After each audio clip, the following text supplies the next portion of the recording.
to try for their 5th consecutive win. They're getting a good round of applause from their own booster club, who have traveled all the way from Charlestown to be here in Peterborough tonight.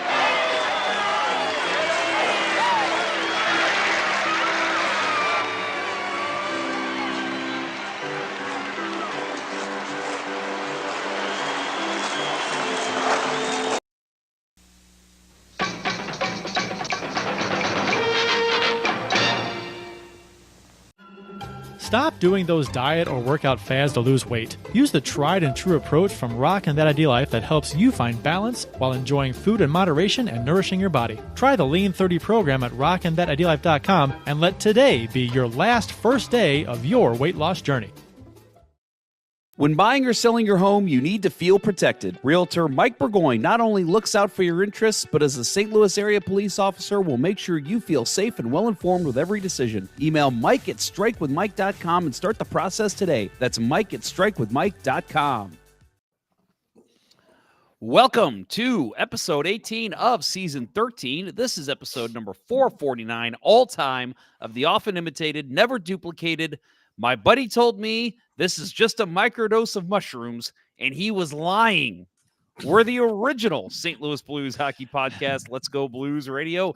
Special thanks to our sponsors, Dustin from rockinthatidlife.com and Realtor Mike Burgoyne, who you can email at mike@strikewithmike.com for proudly sponsoring the show. Please check them out. Can't emphasize that enough. Please check out our sponsors. Also, don't forget to check out our t-shirt shop at letsgoblues.com for some well-designed and fairly priced Blues-themed t-shirts. It's Thursday, February 8th, and we're streaming live on YouTube, Facebook, Twitter, Instagram, your mom's radio, wherever you get live video casts. Blue Sky. Blue Sky, sure. We're on there, too. To interact with the show on social media, our handle on all social channels is at LGB Radio. Just search for us and you'll find us. And if you haven't already done so, please like, follow, subscribe, ring the bell, buy a t-shirt from our shop, listen to us while you're on shrooms, or do whatever you can do to help us out. I'm your host, Jeff Ponder, and I'm joined by Kurt Price and Bill Day. Producer Austin is, of course, on shrooms. The agenda for tonight includes Robert Thomas in his first NHL All-Star game, the Blues participating in the 2025 Winter Classic, a new segment starring Bill Day, all of that and more on this wackadoo episode of Let's Go Blues Radio. Gentlemen, good to see you both. Most importantly, welcome back, Bill Day. Thank you. Sorry I had to miss the last couple of weeks, but got under the weather and got busy. So needed a little break from the show, unfortunately, but glad to be back. And looking forward to this new segment tonight. Yes, I told you guys before the show, I'm probably more excited for this segment than I should be. Like, no offense to you, Bill. You know, it's going to be cool to see, but for me, I'm like, it's just cool because it's like, Bill's going to fucking have the floor, and Kurt and I literally just have to turn our microphones off and shut up. That's no fun. I will believe it for you when it happens.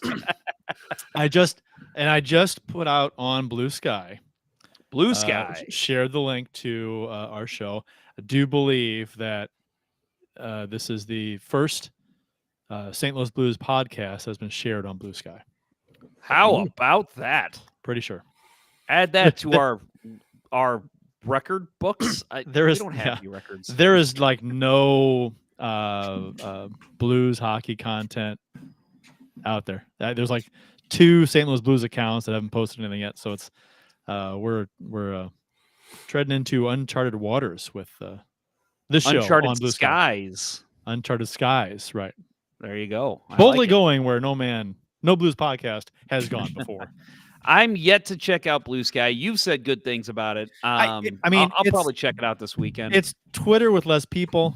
There's a lot of people on there, but I mean, I'm not selling it very well here, but there's no really any Blues hockey content. But that could change. Go on Blue Sky, create some accounts, and create your account. And I'll tell you, it's got to start somewhere. What somebody told me on Threads when I made a comment about, like, man, I don't post about the Blues over here because there is not a lot of Blues people on here. And somebody said, bring them over, Jeff. You be the front runner. So I'll tell you the same thing about Blue Sky, Kurt. Be the front runner for Blues on Blue Sky. I'm on there. So, And for all you indie minded folks that you knew Arcade Fire before they were anybody, you saw them play at the little hole in the wall club.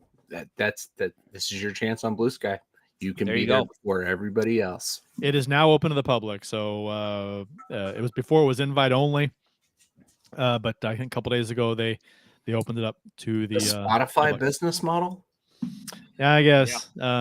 They had to get content out there before they opened up the public, and if they did that, then the public joins. Oh, there's nothing out here, and then they leave. So they got to like have a small community just populate the content, and then bring everyone else in. It is the internet equivalent of a soft launch for a restaurant. I suppose so. It was a long, soft launch too. Yeah. Might have been a year long. Yep. I do believe Blue Sky is being run by the former Twitter owner, I believe, or he has something to do with it. I think he invests in it. I'm not sure if he's I don't the know. one that created it. I agree. But he is involved with it somehow. Yeah, which is good because the current Twitter owner sucks. Yeah. Taking away TweetDeck just pissed me the hell off. Yeah. Oh, it's back. It's called like X Pro now. It never really went away, but you got to pay for it. Yeah, now it's pay. Yeah, which sucks. I'm like, no, come on. Stupid. Everything's pay. And it's like $18 a month. It's not cheap. It's a social media, Instagram, Facebook. It's like when it's user driven content, that is what you're paying. You are creating the content. Yeah. That is what drives the entire platform is user driven content. So why should users have to pay to join this platform when they're the ones providing the content that makes the whole thing work? It doesn't make any sense to me. I'm with you. Well, They should be paying us. There you go. Well, yeah. Why aren't we getting paid by X? We use it all the time. It's We Twitter get to me. engagement. It's Twitter. Yeah. I feel like calling it X just makes you fall in line somehow. Well, if you go to x.com, it just redirects you to Twitter. Yeah, Twitter is the URL it gives you, which is kind of funny. So weird. Like, I know. should it be the other way around? Yeah, you would think. Fucking Jesus. Fucking horse shit. Elon Musk. Yep. All right. Official beers of episode number 449. You can follow each of us on the Untapped app. Kurt's at C Price 12. Myself, Jeff Ponner, can be found at JPonner94. Bill is at Billy Blue Note 33. We will start with Mr. Price. Tonight, I'm enjoying, I've had this on the show before, the marshmallow and chocolate milk stout from Four Hands. It's the Charleston Chew Candy Bar Stout variety. So that is, this is my second Charleston Chew Four Hands milk stout. And it's quite good. It was either this one or the Almond Joy variety. So I decided to go Charleston Chew since that's a candy bar from my past that I used to buy often as a kid. Love Charleston Chews. Good candy bar. You don't like it? Oh, that's good. They're okay. I mean, I won't turn them down. I feel the same way about them that I feel about Milky Way. I like Milky Way. They're good. Oh, we're not going to talk about Taylor Swift tonight. I did catch some shit for that. Milky Way? Yeah. Okay. Well, Milky Way or Snickers for you? I love Snickers. Snickers all the way. Okay. I mean, they're pretty much the same thing except for nuts. Which is funny because I don't like nuts in my candy typically, but the crunch in your mouth. I do like them in my mouth. Okay. The crunch of the Snickers, I think, is what I like. You're a texture fan. Yeah. You know what? The only time I really have Milky Ways is my kids' Halloween candy. I might grab a few of those. That's what I've still been eating. But I still like it. Little I still miniature like ones. I love me a Milky Way. You know, it's caramel, it's nougat, it's chocolate. What's not to like?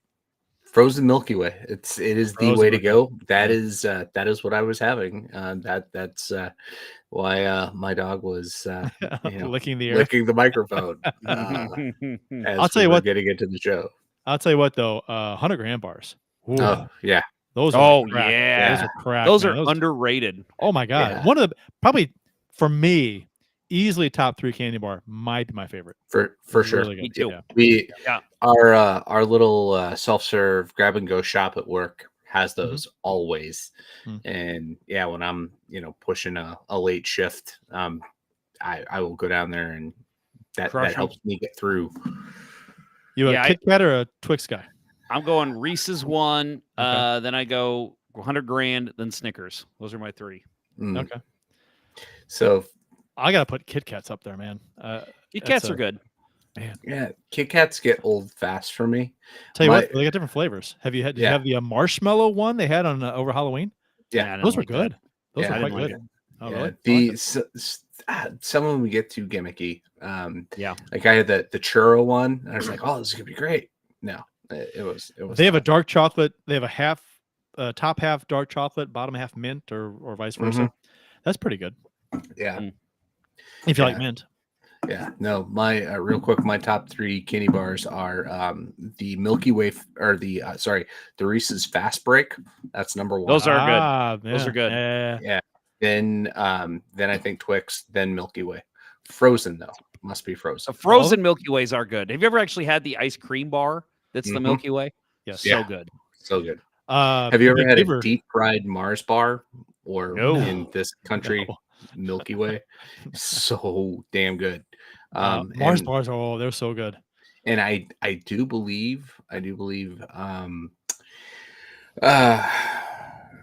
Sneaky's in Edwardsville has something on deep fried Snickers or something on the menu, and that's what we're getting for dinner tomorrow night. So The There you Baked go. Beaver said, y'all ever had a Zero Bar? The Zero Bar is one of my favorites too. And Zero Bar is in my top 3. So for me, it's probably 100 grand. I've never had a Zero Bar. Really? It's a white chocolate, almond nougat, Hmm. and caramel. And Interesting. yeah, it's good. Oh God. And white, did I say white chocolate? White chocolate on the outside. Yes. God, yeah, Zero Bar, no particular order. Zero Bar, 100 grand, and what am I going to say? Put the third one there. It's not Snickers. It's not Milky Way. It's got to be Reese's. Yeah, Reese's all the way. Yep. Not Reese's. Reese's. Somehow we got away from beer and got into this conversation. Bill, you want to jump into what's your beer? sure, nothing but quick asides for us. Quick asides that go 15 minutes. Right. I'm continuing my streak. I've had this will be the third or fourth in a row for me. Surly Darkness variants. So Russian Imperial Stout variant. This is the 2023 Cold Smoked Cherry variant. And Nice. it is quite tasty.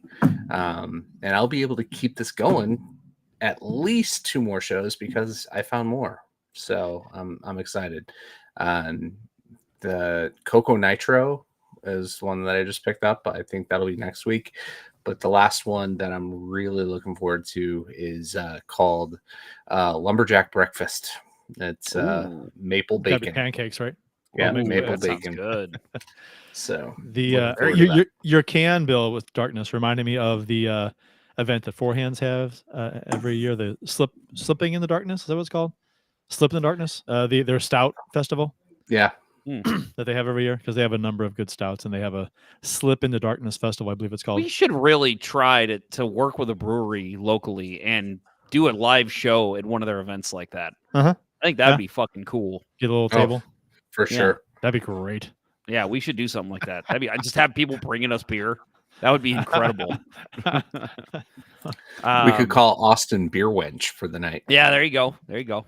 Whatchamacallit? That's a good candy bar. Oh, that that's is good. that is Those are also good. very Oh, underrated. what's the Toblerone? I actually like Toblerone. yeah, too. that's good. Yeah, that's a good one. M&M's. That's not a candy bar though.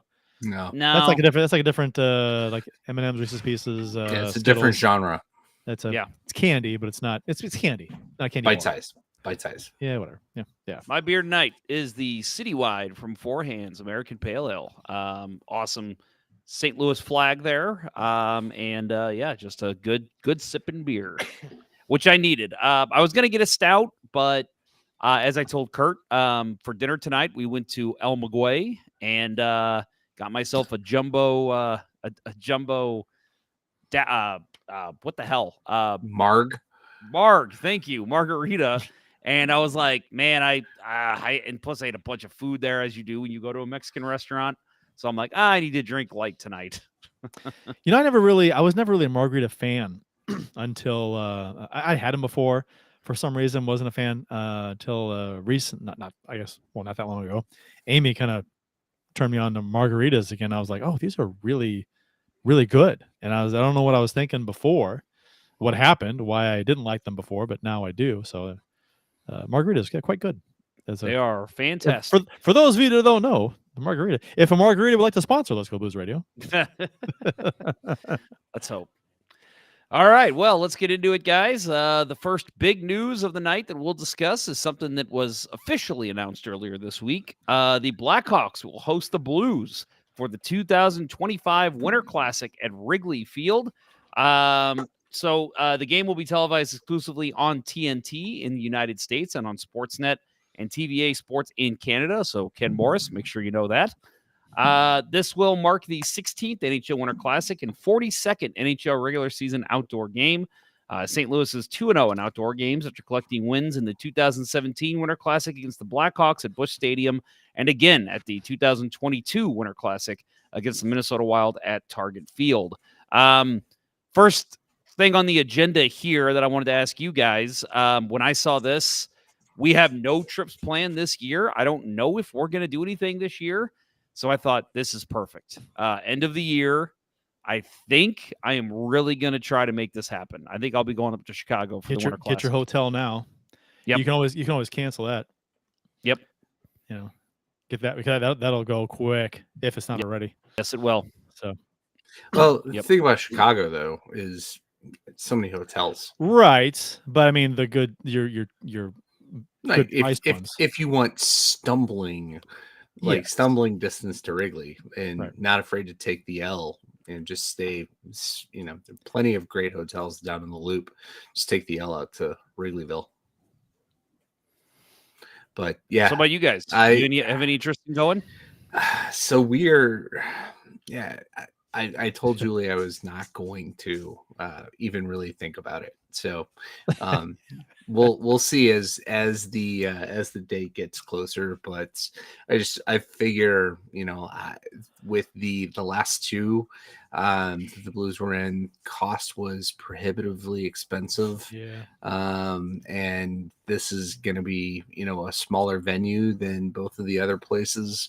So it's this would be the one I want to go to because it is a smaller venue and better sight lines and all that. But yeah, I just there's the cost. Yeah. I mean, Chicago's not far away from St. Louis from us, so it's like it would almost be. I mean, you could go up there and maybe not pay out the ass to actually go to the game, and just like hang out at the sports bars right in Wrigleyville. You could hang out there and just be in the environment. That might be kind of cool. Right. That might be something to do. Yeah. So. Yeah, and you could watch the game, at the be amongst, the enemy, and plenty of Blues fans, I'm sure. So, there will be. Yeah. So that, and then because you're going to spend what, over $1,000 a ticket at least. Probably. So I mean, you can save a couple grand, and I don't know. It's just a thought. If you don't want to spend out the ass to go to the game, go and be up in the environment and just hang out around the stadium and the bars and stuff. They're kind of cool. I'll say Wrigleyville is, as much as I hate the Cubs, Wrigleyville is a cool place to visit.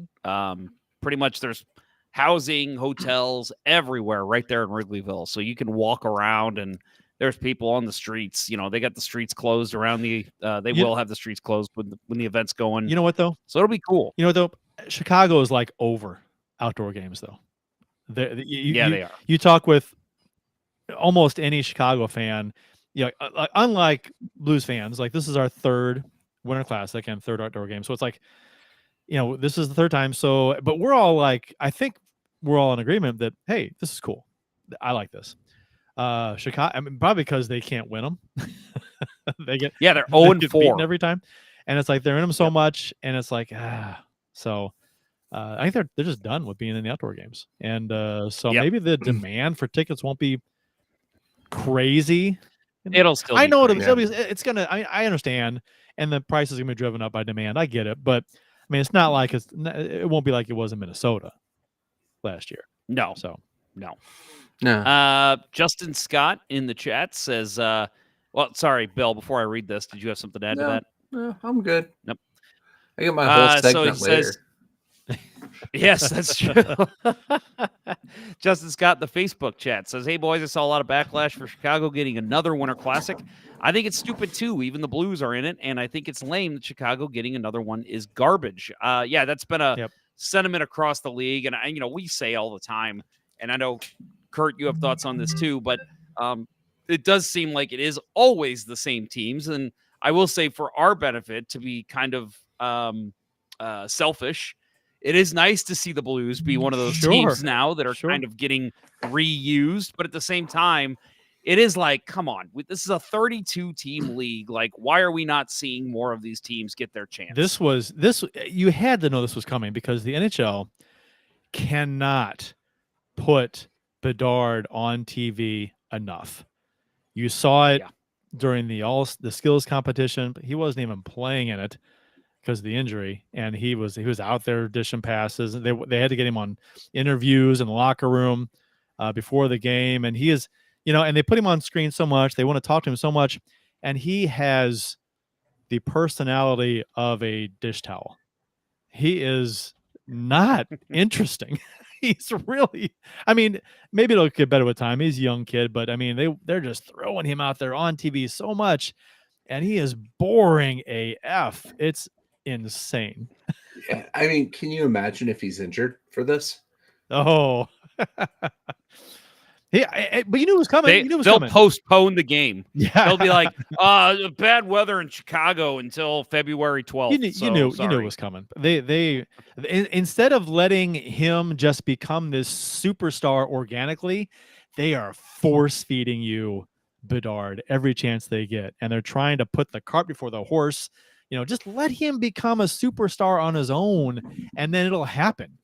But they're just like pumping him, like, I'm sure you guys saw it. All these interviews, they're talking to him. What is it like? You're just, the face of the NHL, the future of this franchise, blah, blah, blah, blah. I'm like, Jesus Christ, slow down. Let the kid actually have a successful season. He's having a good season for a rookie, but it's like, let him actually develop into this player you're anointing him as before you give him this label. It's insane. Right. And the kid's got a broken jaw, and you roll him out at the All-Star game and put him like I thought it was pretty ridiculous and felt like it was forced. The open to the skills competition, when they open it up and it's McKinnon, Crosby, McDavid, and Bedard standing there, and like Bedard's the only one not talking. Yeah, it just I thought that was. Did you hear that was terrible hockey? Did you hear the television? The interview before the skills competition? They asked Bedard in the locker room. He was standing next to, I think it was Matthews, and maybe I forgot who else was there. Yeah, that's who it was. McDavid wasn't there. It was Matthews. Okay, and they said, they asked him. I said, "What do you think of the skills drills in this season?" And he's like, "I don't know. I'm not in it." I'm like, great answer, dish towel. It's like, come on. He's your typical Canadian hockey player. He doesn't say anything that's going to get him in trouble. Well, he could have. He didn't say anything. It's like, what skills they're going to be. What give your opinion on them? I don't know. He just didn't say anything. It's kind of something about this kid is off to me as far as like his like the NHL wants him to have this dynamic personality and to be this. Right, he doesn't have it, and he has zero interest in developing it. Right. Well, he's here for the hockey, as he should be. If you want him to have a dynamic personality, get him out of the NHL and have him play a different sport, because it seems like the NHL grooms its players to not have those personalities. It's funny because the guys that do are the ones that are chastised. You know what's funny though is that hockey players traditionally have the best personalities of any of the sports. Agreed. Leagues. And look at us. When you get a guy like Bedard, who is this supposed to be this megastar, and he's just droll and boring. It's like, oh, ouch, flop. Yep. So a couple notes that I actually wanted to. What do we got here? Justin Scott, Connor Bedard has the personality of a white crayon. Yeah, I That's agree. brilliant. Might be comment of the show there. That's brilliant. Good work there, Justin. A couple comments I wanted to get to, and I will say it's a page that I am not a fan of. Kurt, I know you aren't either. Bill, I'm going to assume you aren't either. Blues Views. They're on Twitter and Facebook. I did appreciate the research, though. Don't really like the takes on that page, but I did appreciate the research they put into some of this stuff. A couple things that they found. Yeah, I agree. The Blues, Capitals, and Rangers are the only undefeated teams with multiple wins in Winter Classic history. All are 2-0. With a 2025 victory, St. Louis will become the first 3-0 team. St. Louis has the best goal differential in Winter Classic history with a +5. Despite only playing twice, the Blues have scored the most goals in the Winter Classic, which is 10. That's surprising to me. The Bruins and Blackhawks have each scored only 9 goals in 4 appearances. 2025 will mark the first rematch of an old Winter Classic. Chicago was 0-4 in 4 appearances, including the 2017 loss to St. Louis at Busch Stadium. So, again, thank you, Blues Views. Give us stuff like that, and I will like you. Don't like your takes otherwise. I mean, yeah. Well, when he's rattling off stats, it's fine. But when they give the takes on the team and stuff, it's like that's when they go into like weird, like awful take mode. So no, but yeah, this was a very nice, informative tweet. Good on you, Blues Views. That was nice. Stick with this format. It's good for you. Yeah. Yep. Kurt, I know you have some thoughts on, and I think, again, we can all echo. We actually agree, even though we love seeing the Blues getting some love here as they have the last couple of years. I see you have some thoughts on just not enough teams getting into it. I mean, Arizona, Columbus, and Florida have never played in an outdoor game. And I kind of understand why, but I at the same time, I feel really bad for the fans of those franchises. Remember before we had a Winter Classic, an outdoor game at all, we were just like, and Chicago was getting in every other year. It's like, come on already. Let's, we won it so bad. Pittsburgh. Boston, Pittsburgh. Yeah, they're all in multiple times. But then, and we're dying to play in a Winter Classic or not, at least an outdoor game. And then finally it happens. It's like, oh, thank God. It was so cool. And the fans for, Coyote fans, Blue Jackets fans, and Panthers fans, they've never seen their team play in an outdoor game. And it really speaks volumes for what the NHL thinks of those markets, because if, it was a good hockey market, they'd get great viewership and it'd be a good Winter Classic, they'd have played in one. But honestly, okay, while I feel bad for their fans, let's look at it. Okay, Arizona. Does anyone really care about the Coyotes? I mean, outside of Arizona, they're not. Nobody. No. What you're telling me you wouldn't be, because they could build intrigue around a Coyotes Winnipeg Jets outdoor game. Being the former Jets, maybe Arizona even goes with a Jets jersey. I don't think that would be awesome. I don't think people care too much about that, though. Yeah. I mean, it's an interesting. I like the way you think, but I don't think people outside Arizona and Winnipeg get behind that much. You know what I mean? Columbus. If they're the away team, though, I think that could be cool. Columbus, same thing. It's like, does anybody really? And they're not very good either. Either of those franchises are ever really any good.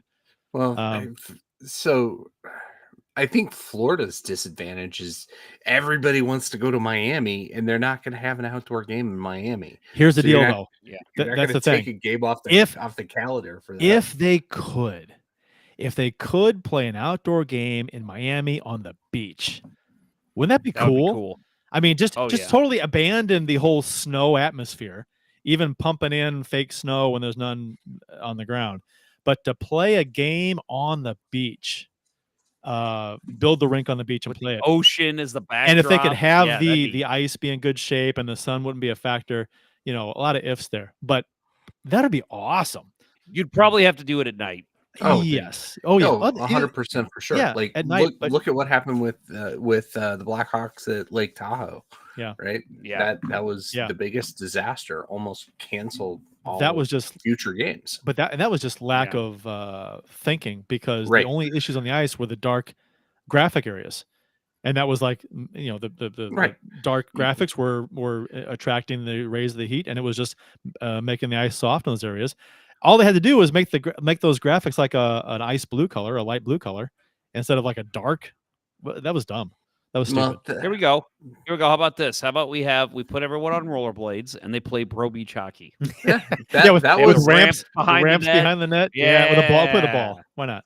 That was man. I'm going to throw a name out here. You got to get Tiffany Richardson back out of a bikini to call the game. That was for a very short period of time. That was pretty cool. That was fun to watch. It was entertaining. It would have gotten old. It would have gotten old after a while, but it was neat for a short time. It was like Steve Chelios was the GM. Yeah, it was like the most 90s thing imaginable. It was. Justin Scott says, with you, Justin Scott. The Blues have so far knocked the jerseys out of the park, and there have been some talk. And if you've seen some people, what jerseys they want. Have you seen this? Mm-hmm. They want the Checkits era third jersey, the circle logo. No. And I was like, as a white jersey, maybe? As a white, they've suggested a white version of that, and I'm like, no, that'll never happen. No. Not under Tom Stillman. Stillman doesn't. It's not going to happen. Well, first of all, it's I think there are much better choice, regardless of how Stillman feels about the Checkits era stuff. There are just more iconic Blues jerseys to use than that one. I don't know. Early 90s. Late 80s. Late 80s, early 90s. Yeah. Yep. Yeah, the Hall & Oates era jerseys were those banged. And those deserve something. Instead of just trotting out those stupid clown jerseys year after year. We haven't seen anything like that since they went away. No, I would love to see something. They haven't brought back any variation of that at all. And the thing that I hate too, and I say this probably more than I should, why don't we ever see like blue versus red or green versus yellow, in terms of it's always white versus. Give me a Winter Classic with a blue jersey and a red jersey. I think that would be incredible. That'd be probably better for presentation. 100%.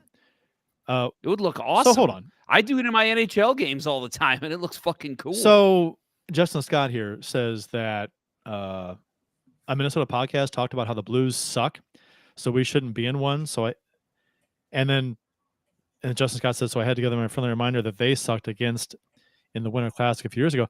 Yeah, the Blues beat Minnesota. I'd like to know who this was because, first of all, the Blues beat Minnesota in the last Winter Classic, the Wild Rim. Currently, the Blues are 5 points ahead of the Wild in the standings. So I don't think a Wild podcast should be. We're in a playoff spot right now. I don't think what the fuck. I mean, while the Blues aren't legit cup contenders by any means right now, but we're in a playoff spot. I mean, to say we suck is quite a weird take. I used to really appreciate Wild fans, but mostly after the thing that happened last year with Binnington and Fleury, I really realized there's a lot of dumb shit Wild fans. There's a lot of dumb shit fans for every fan base. But I love it when they come out of the woodwork. Including it's so Blues funny. fans. Yes, agreed. Well, the Kadri situation kind of showed that. It was a handful of Blues fans, which, no one condones that bullshit. Puck Guy, that's a great point. I remember that. He says Toronto versus Detroit did blue versus red in 2014. That looked awesome. That was the one at the Big House. Yep. I think that'd be great. Bring it back. I read that Columbus, one of the things working against Columbus getting an outdoor game is that they would ideally they want to play in whatever the name of the Ohio State Stadium is. The Ohio Stadium. The huge stadium. Ohio State University Stadium. The Ohio Stadium. But apparently that they don't. That venue wouldn't allow it. They wouldn't let them host the game there because they don't want. They don't want that there. They wouldn't allow it to happen. So that takes away a huge venue for attendance that they would probably use. So that's one of the things working against Columbus. Apparently. I think that would be incredible. That would be a great place to see a game. Yeah, that and the fact that really, again, Columbus is not going to draw a lot of people to watch that game at all. It's just it's Columbus. But hell, put the Red Wings there, and you get the Michigan versus Ohio college rivalry will fill that building Yeah. to watch an NHL Yeah, game. you could even have the jerseys kind of mirror that. Yeah, you could. Oh, yeah, you could bill it as the underlying story could be the college rivalry spilling over into the NHL. Yeah, I like that. Yeah, That's an You could do interesting that. angle. I Pretty like that. I would, and not that it intrigues me a whole lot because I'm not a huge Michigan Ohio State college fan, but I can see where that would be appealing to a lot of people. Yeah. Well, we've got plenty more to talk about, folks. And don't worry, we'll be talking about Winter Classic until the time comes. So I'm sure in upcoming shows, we will have plenty on the Winter Classic in 2025. We are going to take a break here, but when we get back, we'll talk about the Blues calling up a defenseman that this podcast at least thinks should have been up all year. We'll also talk about a new segment as well as the NHL returning to the Olympics. All that and more on the rest of this show. You're listening to Jeff, Kurt, and Bill on Let's Go Blues Radio. We'll return after these messages. We've all tried a diet or workout fad at one time or another, but it always ends the same, right? We either lose the weight and then get back to our routine, but then put the weight right back on, or it just simply never takes hold. It's time to move into a habit-based program that focuses on organization and simplicity. Rock and That Idea Life's Lean 30 lays it all out for you with the correct food to eat, how to meal prep, and even sprinkles in plenty of healthy recipes. With Lean 30, you'll get the full ID Life arsenal, including energy for that needed kick, a tasty Nourish shake for your needed fiber intake, Slim Plus to help control your cravings and provide a metabolic boost, Lean capsules help bust those sugar cravings, and IED Nutrition gives you the added punch you need that takes the guesswork out of what supplements to take. Join the many who are seeing success and make this your last first day on a new program. Visit rockandthatidealife.com to get started, and remember to email Dustin at rockandthatidealife@gmail.com for an extra 10% off exclusively for Let's Go Blues radio listeners. Start your transformation to the confident, vibrant person you've always wanted to be with rockandthatidealife.com. St. Louis hockey fans know how it takes a reliable captain and a team of hard workers to achieve major goals. As a police officer and a hockey player, Realtor Mike Burgoyne would wear the C in any situation. As a leader in the home buying or selling process, Mike has surrounded himself with a team of trustworthy inspectors, lenders, and escrow officers that work together more cohesively than Hall & Oates. And as a member of many teams in his life, Mike knows the service our first responders, veterans, nurses, teachers, and yes, even you Let's Go Blues Radio listeners provide the community, so he offers special rates to those individuals. Find the value in Mike's leadership and teamwork today by emailing him at mike@strikewithmike.com or calling 314-753-4060. He'll work closely with you and only show you the homes that match your goals. That email again is mike@strikewithmike.com or call him at 314-753-4060 and succeed with your new teammate today. And now, back to Let's Go Blues Radio, the longest running St. Louis Blues podcast with Price, Ponder, and Day.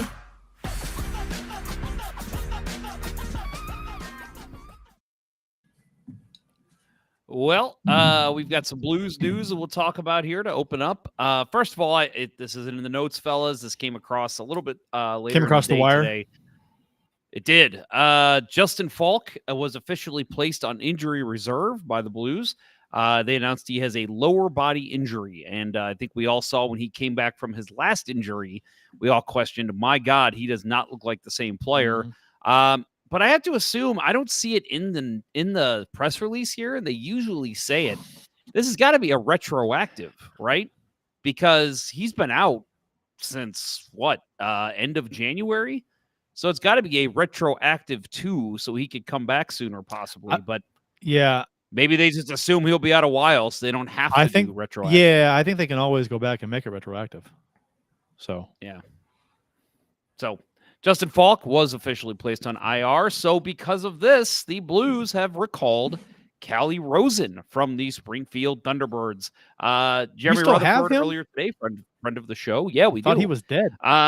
Blues recalled Calle Rosen from the Thunderbirds, likely means one of the injured defensemen, Falk or Perunovic, aren't ready to go. Perunovic was in a boot before the break.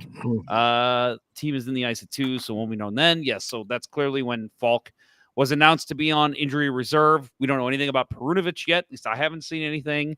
But Calle Rosen is 30 years old. He's dressed in 44 games for the Thunderbirds this season, having a good offensive year, as I think we all would have expected in the AHL for him. He's posted 25 points, 2 goals, and 23 assists in 10 penalty minutes. His 23 assists rank second with Springfield.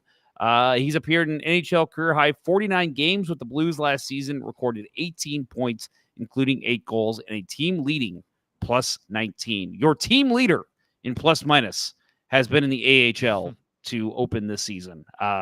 Still baffles me that this guy has not been up with the club all year. Arguably the best defenseman we had last season. Didn't make the team out of camp. I think he was. Yeah. And is just now getting a look. So I was really disappointed that Tucker was on the roster to come out of camp instead of Rosen. Well, you knew because Berube, for some reason, was in love with Tyler Tucker. Played him a lot at the end of the last season, started him a bunch this year. We kept that. Remember, we were asking, why are we seeing Tucker over Perunovic? I didn't get it. I thought that, and it has changed. They've seen that Perunovic is the much better defenseman. But I think now we're going to see Calle Rosen is the better defenseman over Tucker. Perunovic it was never a question that Perunovic was a better defenseman. He is the more skilled player. It was all about size for Berube with Tucker. Yeah, and that's why I wasn't terribly upset when Berube was shown the door. Like that just at some point you have to evolve and embrace that.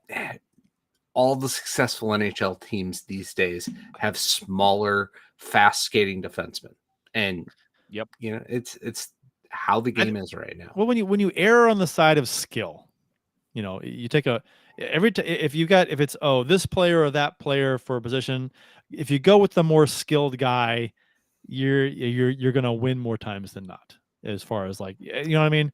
This guy's bigger. This guy is tougher. No, go with the guy that has more skill.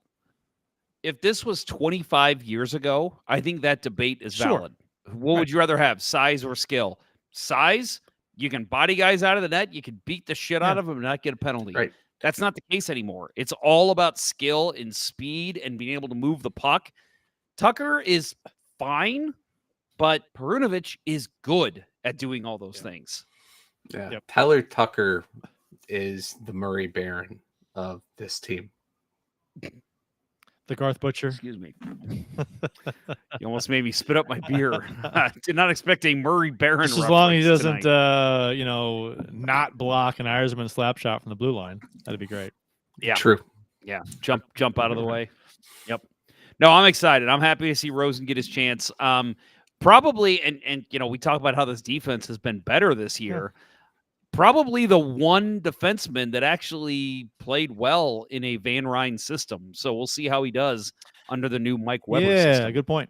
Yeah, because he actually played, he wasn't amazing last year, but he was solid. He was noticeably good compared to how the rest of the defense was. So, well, I think he was competent, right? And that the rest of the defense really wasn't last year. And he brought it game in and game out, always seemed to be on the right side of the puck. And if he can figure out how to do that in the new system, no reason to expect that, that he'll stay up the rest of this year. And he got involved defensively too last season, which was great to see. You get points from your defenseman.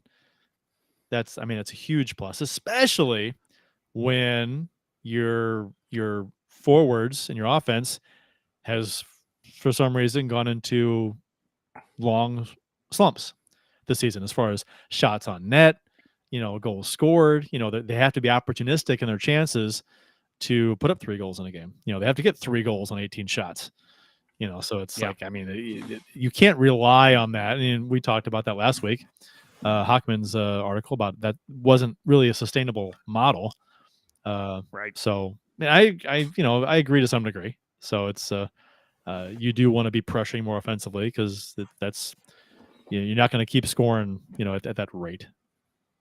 I have a friend on my ice hockey team from Toronto, and it was funny. I guess within about a week and a half, the Maple Leafs last year played the Hurricanes, the Golden Knights, and the Blues.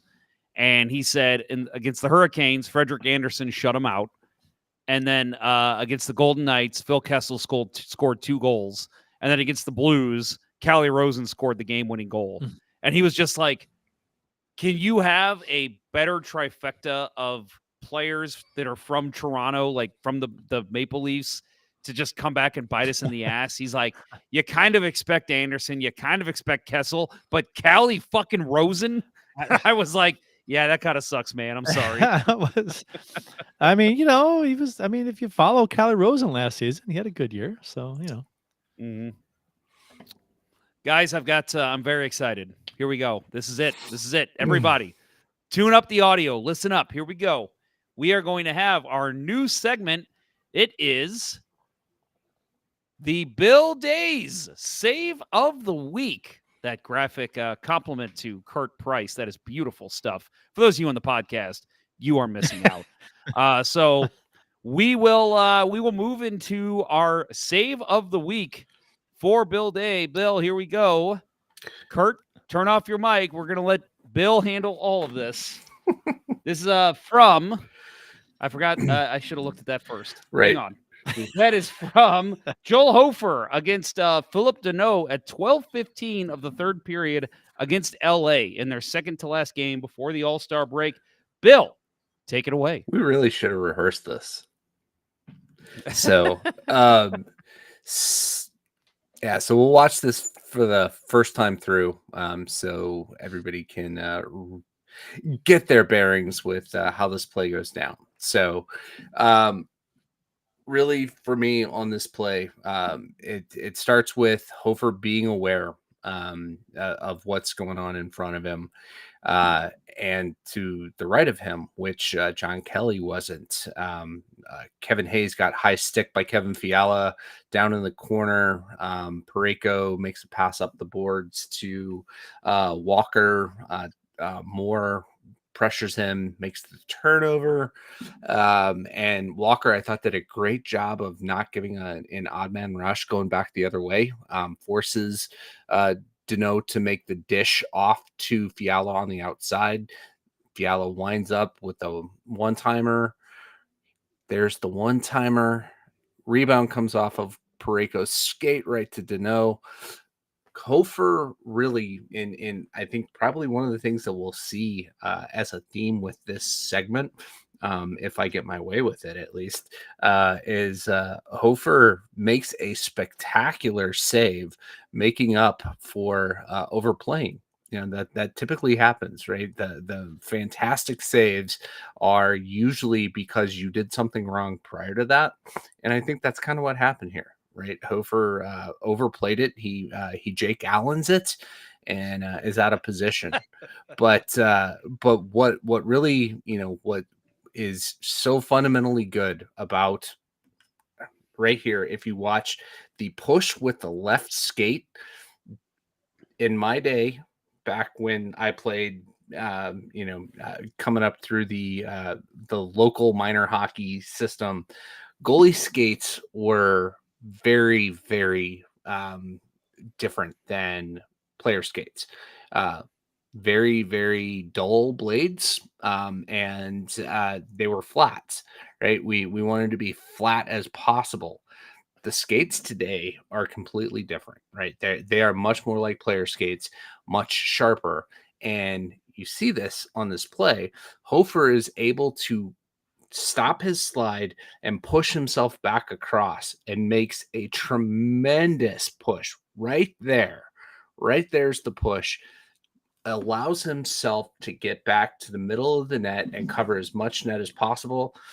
Thankfully, Deneau rushed the shot and put it back across the grain. He had a ton of room on the right side, but Hofer did what he needed to do to get back into position here and just highlight reel save. again, like I said, I think we'll see this a lot with this segment. Goaltending, like the highlight reel saves, you're usually making up for a mistake you made. And that was the case here. Great job by Joel Hofer. Great example of modern goaltending. So far evolved from when I played. And it's kind of keeping me from really wanting to jump back in because, man, my groin hurts watching that push. What's funny is that the coverage in front of the net was actually quite good. No, the way that the team played, and Walker, right? Walker makes the turnover, but he doesn't allow the odd man break with Hayes down in the corner, right? And Hayes is bleeding, hands to his face, and it just really great all around coverage. Parayko, unfortunately, kind of put it on a tee for Danault with the puck coming off his skate. Not intentional. Everything's bang bang there, but at least his positioning was good, right? No, he's right there with him on him. Yeah, so. The player most out of position in this whole thing was Joel Hofer when he made that initial save, kicking off to make the one-timer save. And if Parayko is not positioned where he is, then maybe that shot's in a different spot on net too. So yeah, absolutely. He caused Danault to have to rush that shot. Yeah, right, exactly. But that would have been, if he would have scored on that would have been one of those plays where I think all three of us would have been like, that's just a great positioning by Danault. No one to really blame there. Right. And And the context for this goal too, right? The game is tied at this point. Danault had tied it late in the second with a great shot off the post. This is 7:45 left in the third, and he's making the save, allows them to get this game to overtime and win it. And I'm just really an exceptional game-changing save by Hofer there. I feel this much smarter with goaltending now. Thank you, dude. Think about this. We do this every single week. By the end of the season, we'll be like this much smarter, Kurt. Like that much. Yeah. I mean, that's awesome. Which is like a zillion times smarter than a portion of the fan base that likes to yell about goaltending right online. I think in terms of the fan base, Bill's obviously top tier up there, but like in terms of the fan base, Kurt, you and I, we're probably already like top 2%. Yeah. It's because we pay attention and we kind of we played and we know stuff, and it's just I always find it funny when like I've always said the goal, and it's a great reason to have this segment to break down by Bill, who knows like you said more than most. It's like there's a lot of people that don't know a lot about goaltending out there, so it's evident.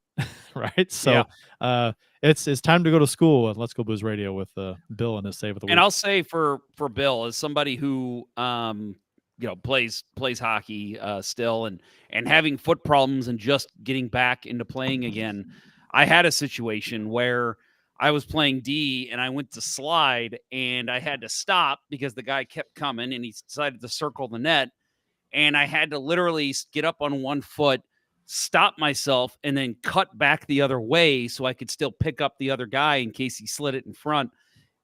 That's hard to do. That is so hard. And imagine throwing on 20 pounds of goalie gear and having to do that. I mean, that is not easy. So when you see that, if and again, people who maybe are listening to the podcast didn't watch the video, go back, watch that play, find this video on YouTube, find us on YouTube, and watch Bill's breakdown, and you'll see like he's literally sliding one way, and then in one motion he has to stop and go back the other way.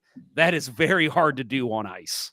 I like the reference to the change in skates from that era to back in the day to now. Yeah. Right. No, I bought that the modern pair of goalie skates 2 years ago, and I'm afraid to get on them. I have yet to take them out for a spit because they're so much more like player skates. But I mean it is entirely different. right? There were back in the day, there were so few guys who knew how to sharpen a goalie skate correct. And I was fortunate enough to have Jim Richards in Cahokia. Played, his son Keith played with us. Sorry, Keith Richards. Yeah, Richards. That Keith Richards. Wait, I may be conflating a couple names. I'm really old now, so Sean Richards, Keith Phillips was the Phillips were the other goaltending family. Sean Richards and Tim Richards was the guy. Was it Wilson Phillips? There are so many names coming out right now. No, it was Tim Richards was the Zamboni guy, the only guy that I was ever confident sharpening my skates. Amazing. Richard Richards, the Zamboni guy. Reed Richards, Dick Richards. No, Tim Richards. It was Tim Richards and his son Sean. Brad Richards. Yeah, great names that I am butchering from Cahokia hockey history. If Dick is short for Richard, if your last name is Richards, wouldn't your last name short for last name be Dix? Look at those dicks. Does it work that way? Go suck a bag of dicks. Are the dicks coming? Yeah, the dicks. The good old dicks. The Richardses? No, it's the Dixes.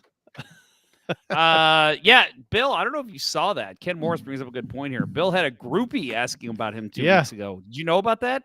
I did not. You had a female listener, Webster Groves, was that right? Yeah, from Webster Groves, who was very concerned about you not being on the show. Very concerned about you. Asking, like, I just want to make sure Bill's okay. Are you guys telling me the truth? Is he okay? And we were like, he's fine. He's just not here. It was revisited 7 or 8 times. Oh, yeah. I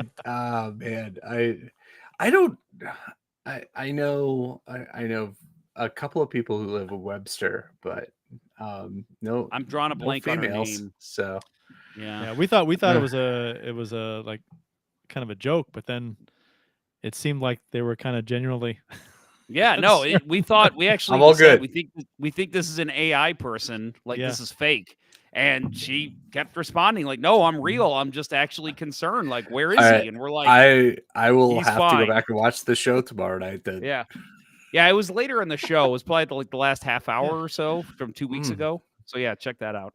Yeah, so Dick Richards would be Dick Dix.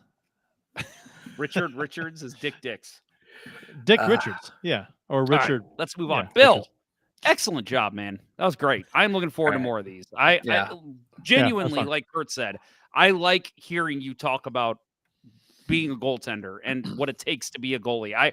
I've played goalie in inline hockey. I do not have what it takes. So I love hearing stuff like this. The people like crappy goalie who have what it takes to be an inline hockey goalie are ice hockey goalies are a different breed. Roller hockey goalies are that much more demented. I don't understand it. I said last week I played inline and my buddy gave up a goal. He made a great save, but then the puck came back across and he went to shift back. But as you know, you can't slide. You have to fucking literally step. And so it went right through his legs. And I looked at him and I go, problem number 2,701, why being an inline goalie sucks. Well, that's why you spray your pads with Armor All before you get on the inline surface. Oh my God. Which was what a goalie did at the local rink here at the Y. That's nuts. Yeah. So as a defenseman or as a skater, you go to skate through it and you're like, holy hell. And you're slipping and sliding. It's like, fuck. Well, the 5,762 not to play in that game. Yeah. They do have roller fly. I don't know if you guys are familiar with that. It's these little plates that you put on the insides of your pads, and they got little rolly balls on them. Yeah. So that way you can push, but it's still not the same. It's still not the same as sliding on ice. No. And that's I could never make the adjustment. I think in my life I had one good gaming goal in roller hockey, and you know what you do. That was the game where we went to shootout. You were good that game. at Oak We Hill, and we our, lost. our team let you down. Could Yeah. not score in the shootout. Yeah. God, that sucked. Yeah. Well, Kurt, why didn't you just fake a slap shot and go to your backhand? I was suspended. I was watching from Oh, the bench. I've heard of this game plenty of times. He was Oglethorpe. I was suspended. He's suspended. Yeah. So, and it was like the worst game to be suspended for because, I mean, I was, Championship. God, it sucked. It was playoffs. It wasn't championship. It was Yeah, well, still playoffs. whatever. That sucks. Yeah, it sucked. But you what you needed, Bill? You needed some of those. I guess if you go with leather pads, that's probably a deterrent for inline. You need something like, remember Keith's Aeroflex? Yeah. The cloth, the fabric. It's That probably yeah, slid a lot better. It's it's like the ripstop nylon. Yeah, that probably slid a lot better than leather would on the surface. I was wearing my the Guy Bear Heat and Heat Light 3s. Yeah.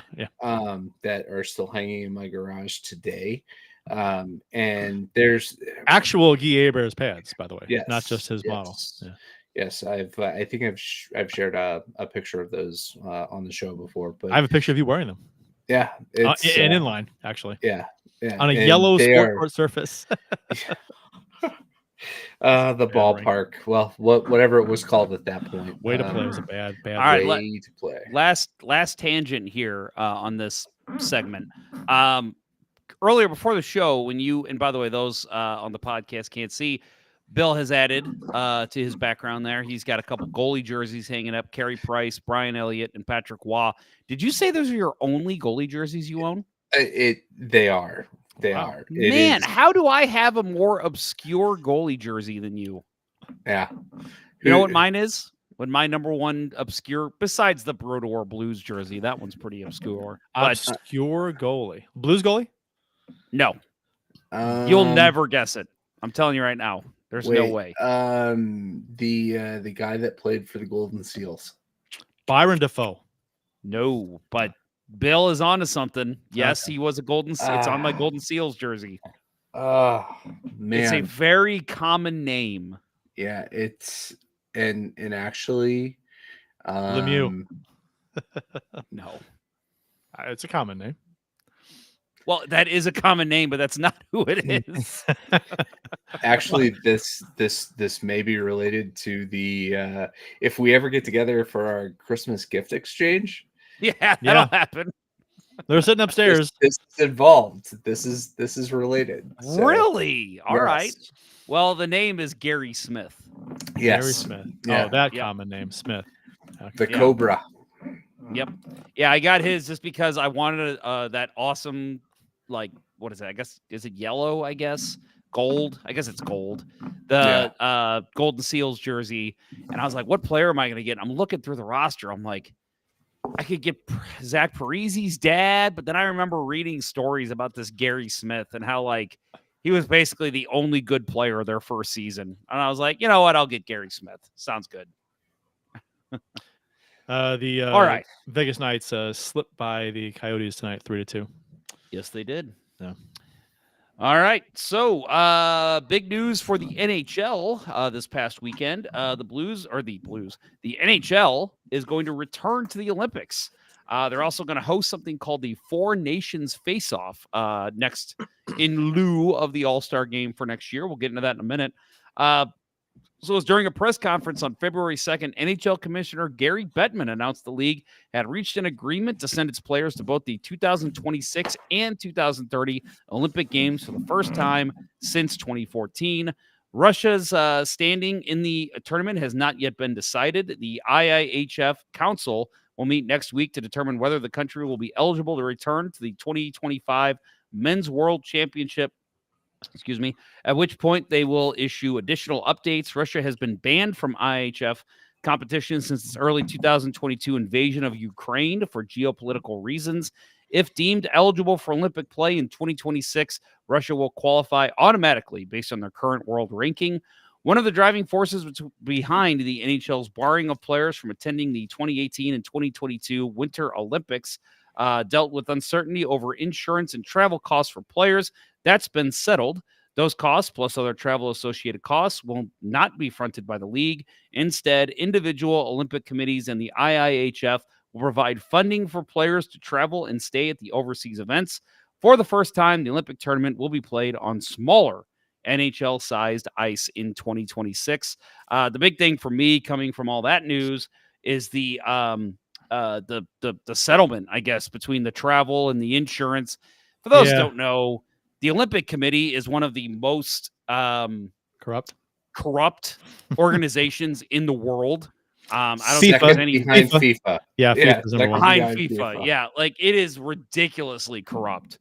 And so for them to actually say, yeah, this money that we've been embezzling for hundreds of years, we'll actually go ahead and send it toward your players since you're allowing them to play. So the fact they actually balked on it surprised the hell out of me. But I'm glad it's happening. I don't know if you guys agree. I think you do. I like NHL players in the Olympics, so this is very cool news for me. Sure. Is this like, are we on the verge of making an argument that Gary Bettman's a hero here? Gotta stop doing that when I take a drink, man.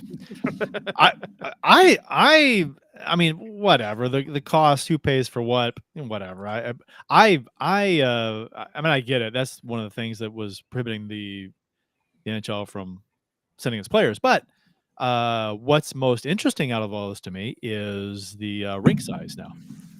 Is now on NHL size rinks. So have you ever played on an Olympic size rink? Yes. It's like Steinberg.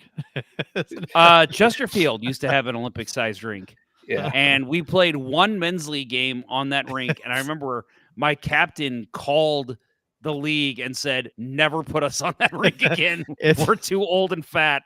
It's like playing on a lake, the entire lake, right? Yeah. No, I played a very brief, like 4-game stint with the SIUE club team in 1999, right before I graduated, and we played at University of Illinois, and that was the rink that Bonnie Blair grew up skating, and the speeds, it was a speed skating rink.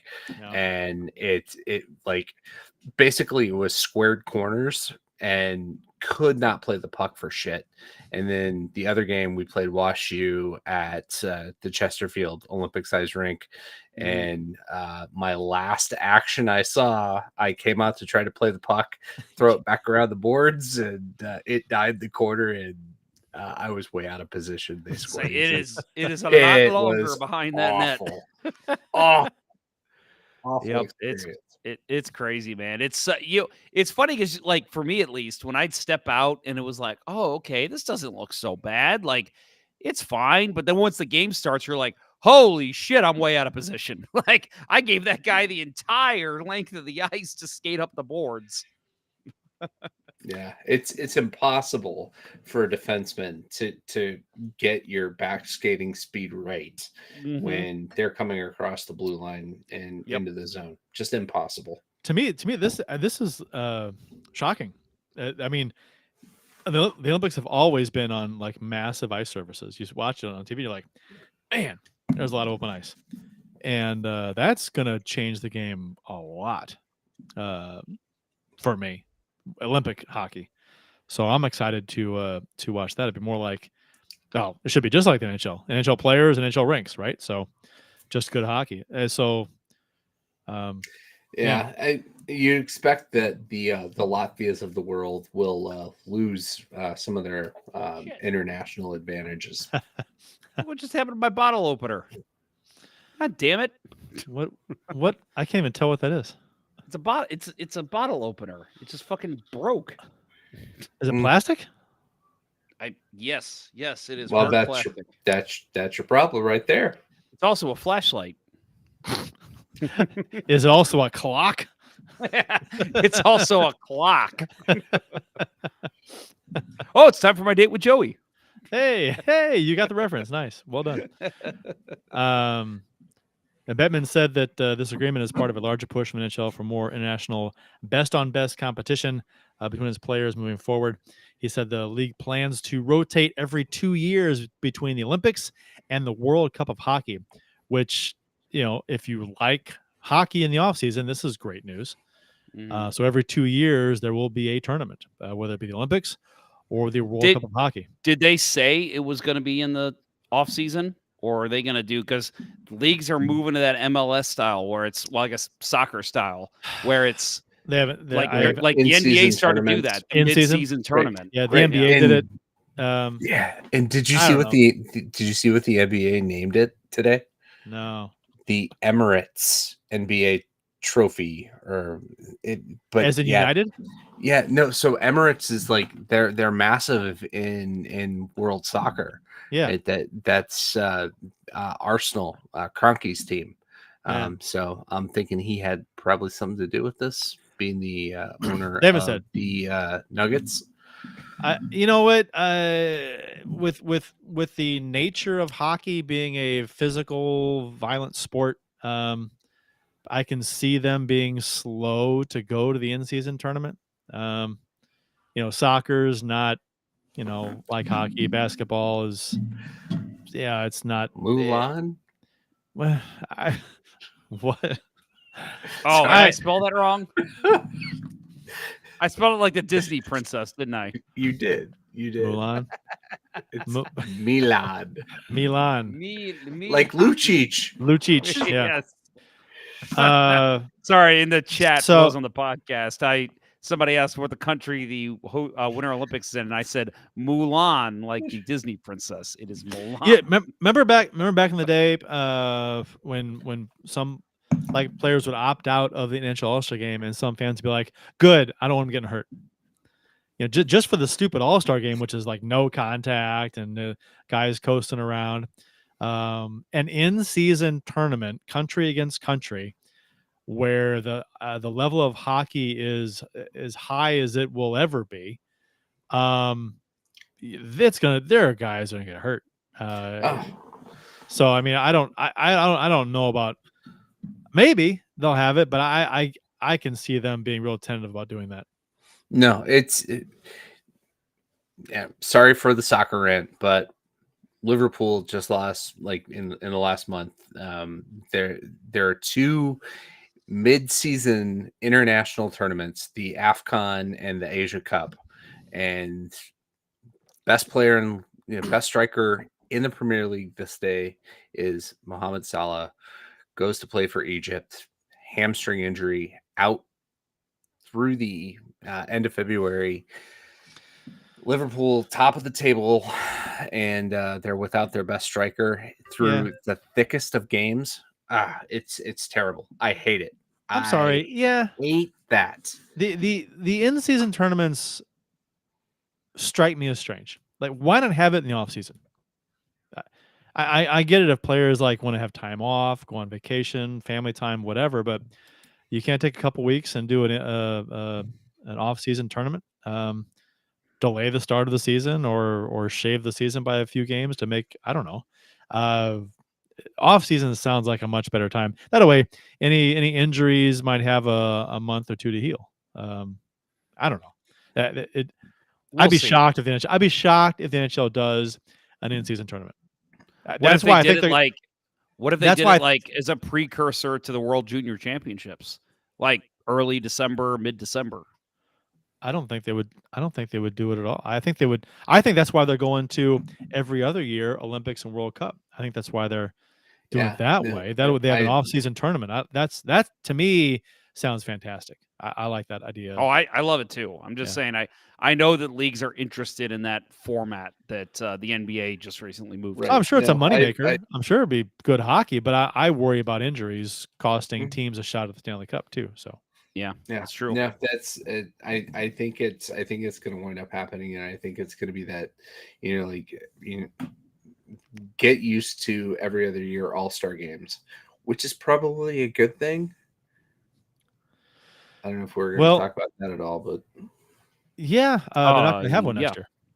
So yeah. So let's talk about that. So to jumpstart that process of the players going to the Olympics, in place of the 2025 NHL All-Star Game, the league will host the NHL Four Nations Face-Off, a tournament between players from the United States, Canada, Sweden, and Finland.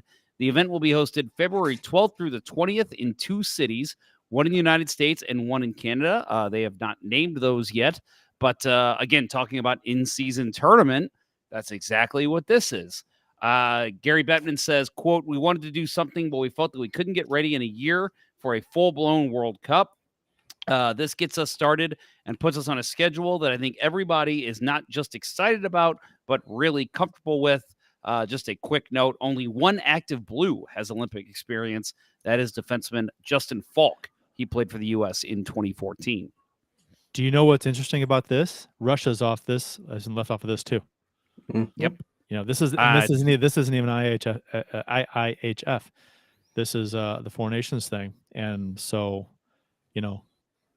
I assume it's related to their occupation. The war effort. So, yeah, and we've talked about this a little bit before when it came up that about Russian players after the war started and how they were being treated and if they should be punished or not by not being allowed to participate in things. And really, I don't think you can look at it that way. You're punishing the country to participate in this event that has countries participating in it.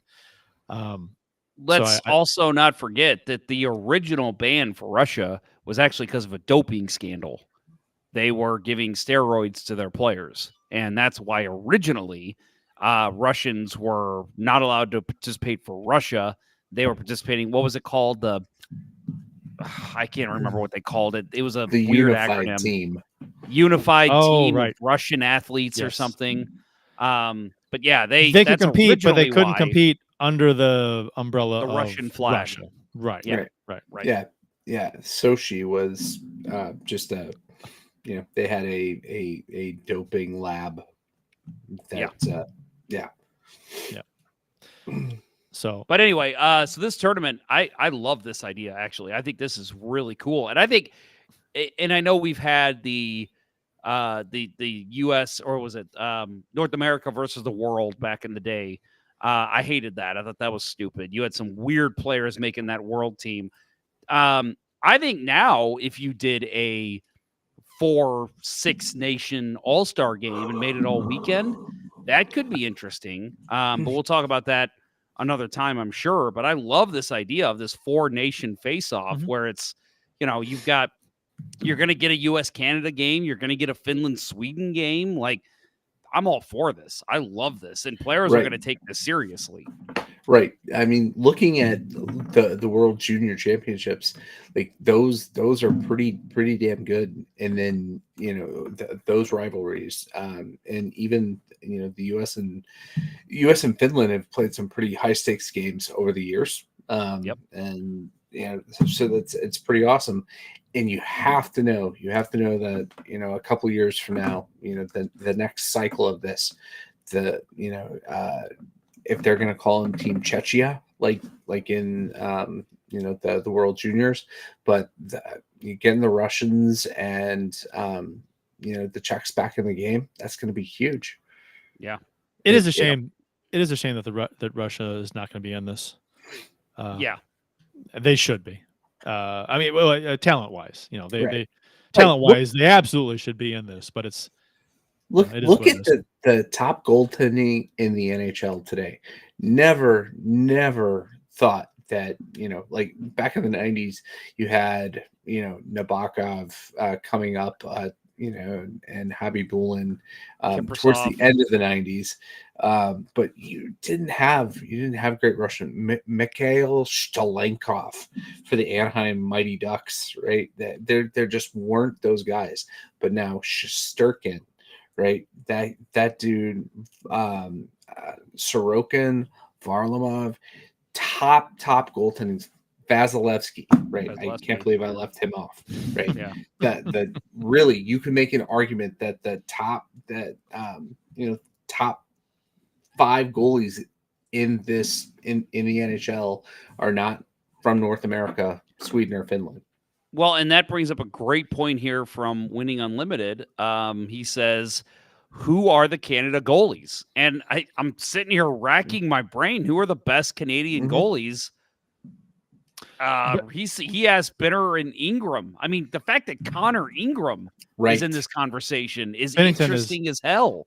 Bennington is in that conversation for the top 2-3. 100%. Yeah, absolutely. Yeah. For sure. Right. And it leads into Bill's comment, the fact that this league right now in goaltending is being led by Russia. There's some Finnish, UC Saros, right? He's Finnish, or is he Swedish? No, he's Finnish. Finnish, and you got Swedish goalies like Henrik Lundqvist just retired. You got, I mean, Georgiev the is rest of the not world Russian. is What is he? starting to take. Georgiev? Georgiev is, what is he? He's from Kenya, I believe. Bulgaria? No. What is it? Bulgaria? Kenya. I'm telling I forgot you. what it was. Not Kenya. No. Bulgaria. China. Yeah. It is Bulgaria. Yeah. Yeah. All right. Close. Yeah. No, it is the future of like the prospects for international tournaments is so super high. But yeah, as far as the Canadian goaltending, right? If next year I could see a Marc-Andre Fleury, if he hasn't retired, right? He gets the nod because he's the old school guy at this point. But Bennington's Who is that? I'm sorry. Who did you say? Marc-Andre Fleury. Marc-Andre. Yeah. I mean, if he's in the NHL next year. Right. If he hasn't retired at this point next year. Yeah. That's an interesting call. And maybe it'll be interesting to see, like, is this something that he wants to participate in so much that he delays his retirement and gets there. I mean, there is not a more beloved goalie in the league right now than that guy, right? He's celebrated everywhere. You think he'd be on Team Canada?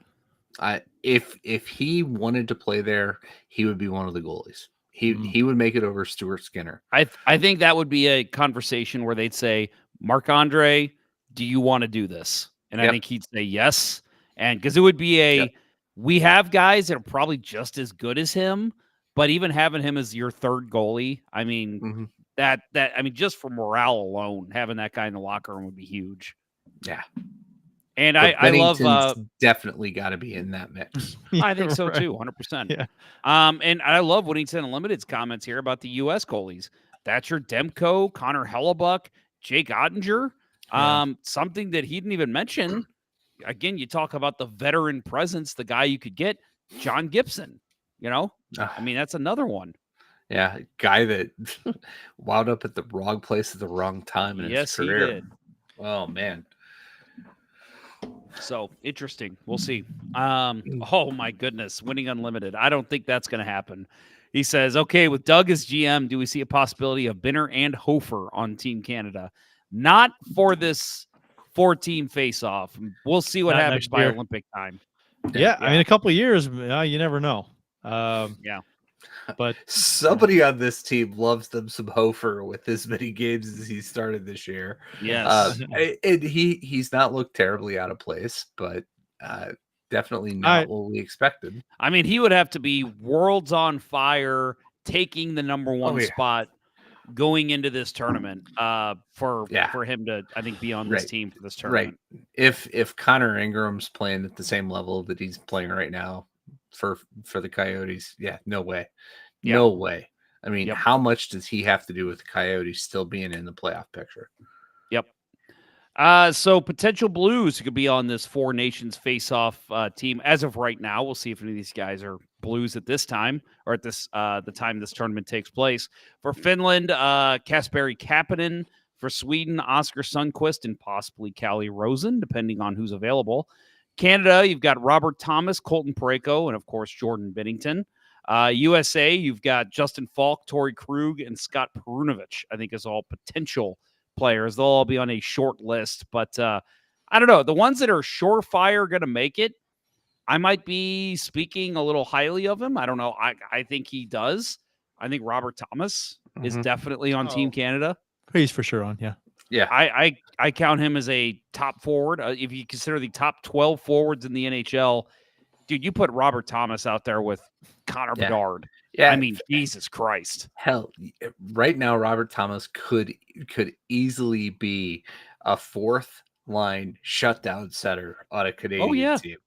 Yeah, say his defensive game has improved so much. Yeah. Yeah. Just and put him with other defensive not minded players and not Jordan Kyrou. Yeah.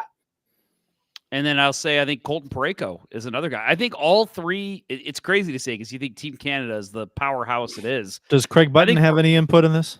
Right, Craig Button's laughing at you right now, bud. I think right now, if you look at it, and maybe Parayko makes the team as the sixth defenseman, but I think your 1, 2, 3 of surefire going to make this tournament. I think it's Robert Thomas, Jordan Binnington, Colton Parayko. I think all three of those guys could potentially make Team Canada, especially with Doug Armstrong as GM. Yeah, it's tough. I mean, so many good defensemen. Yeah. On Team Canada. But you kind of you wonder. Doughty's kind of in that same category as Fleury, right? Yeah. Yeah, offer it to him, but is he going to play another year? He's I think he'll still be in the league, but I think he'll probably be like, it'll be, do I just want this time to rest kind of thing. Right. Especially if the Kings are close to the playoffs. Right. And he's still with them. Yep. Really very generous and nice comment here, and true comment, if I don't say so for myself. Casey Gorak over on Facebook says, I'm sorry, Casey, I'm not sure your gender. I don't want to assume it. You've probably heard it before, but thank you. Casey's a global name, right? Right. I know, but just I don't want to point out that you don't know. I was going to say he said, but I'm like, well, just go they. Just go they and move I don't know on. they. What's wrong All right, with you? they, move on. All right, let's do it. Oh my God. You've probably heard it before. Made it awkward.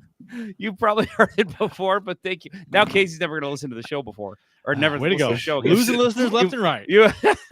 You've probably heard. I'm a dude, he says. All right, good. You've probably heard it before, but thank you guys. Move for your over show. there. Let me take over. I've learned more about hockey from you guys than anything I've watched or read. Please keep it up. I really appreciate it. Thank you. That is one thing when not going to mention Bill here because he wasn't at the start. When Kurt and I started the show, we said, man, part of this, I just want to be able to educate people about hockey. And so I'm glad we've been able to do that. I just wanted to talk hockey with people because the sports radio, the hockey talk in St. Louis was non-existent, and the stuff that was out there was awful. It was just company-fed bullshit. It was nothing good.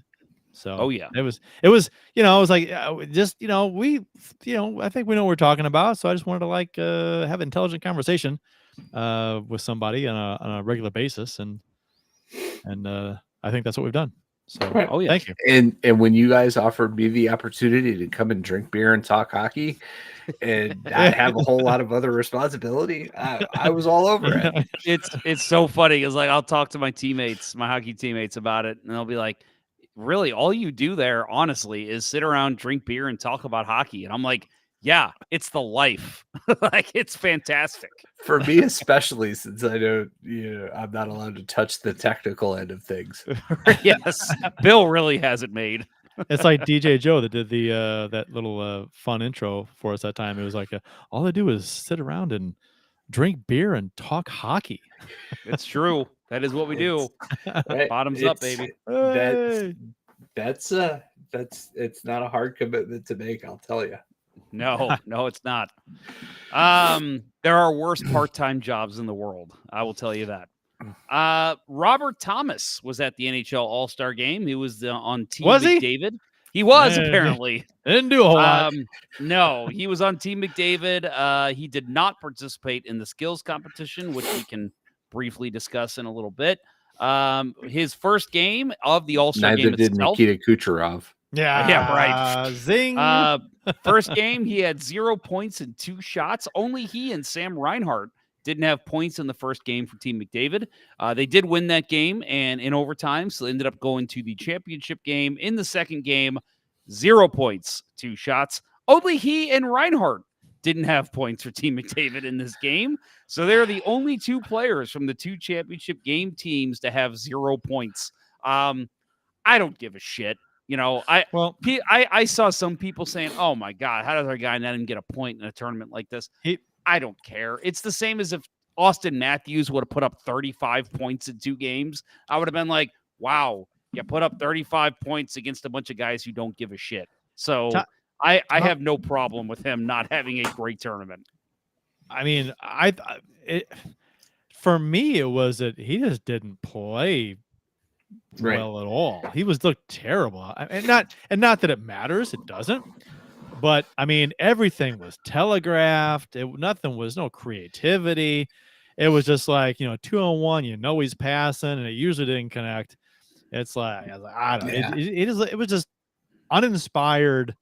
Not that he wasn't trying, but it's just the lack of creativity from him on his passes was just disappointing. And whatever. I mean, you want to see your favorite guys, the Blues players do well, even if the game doesn't matter. You want to see them look good.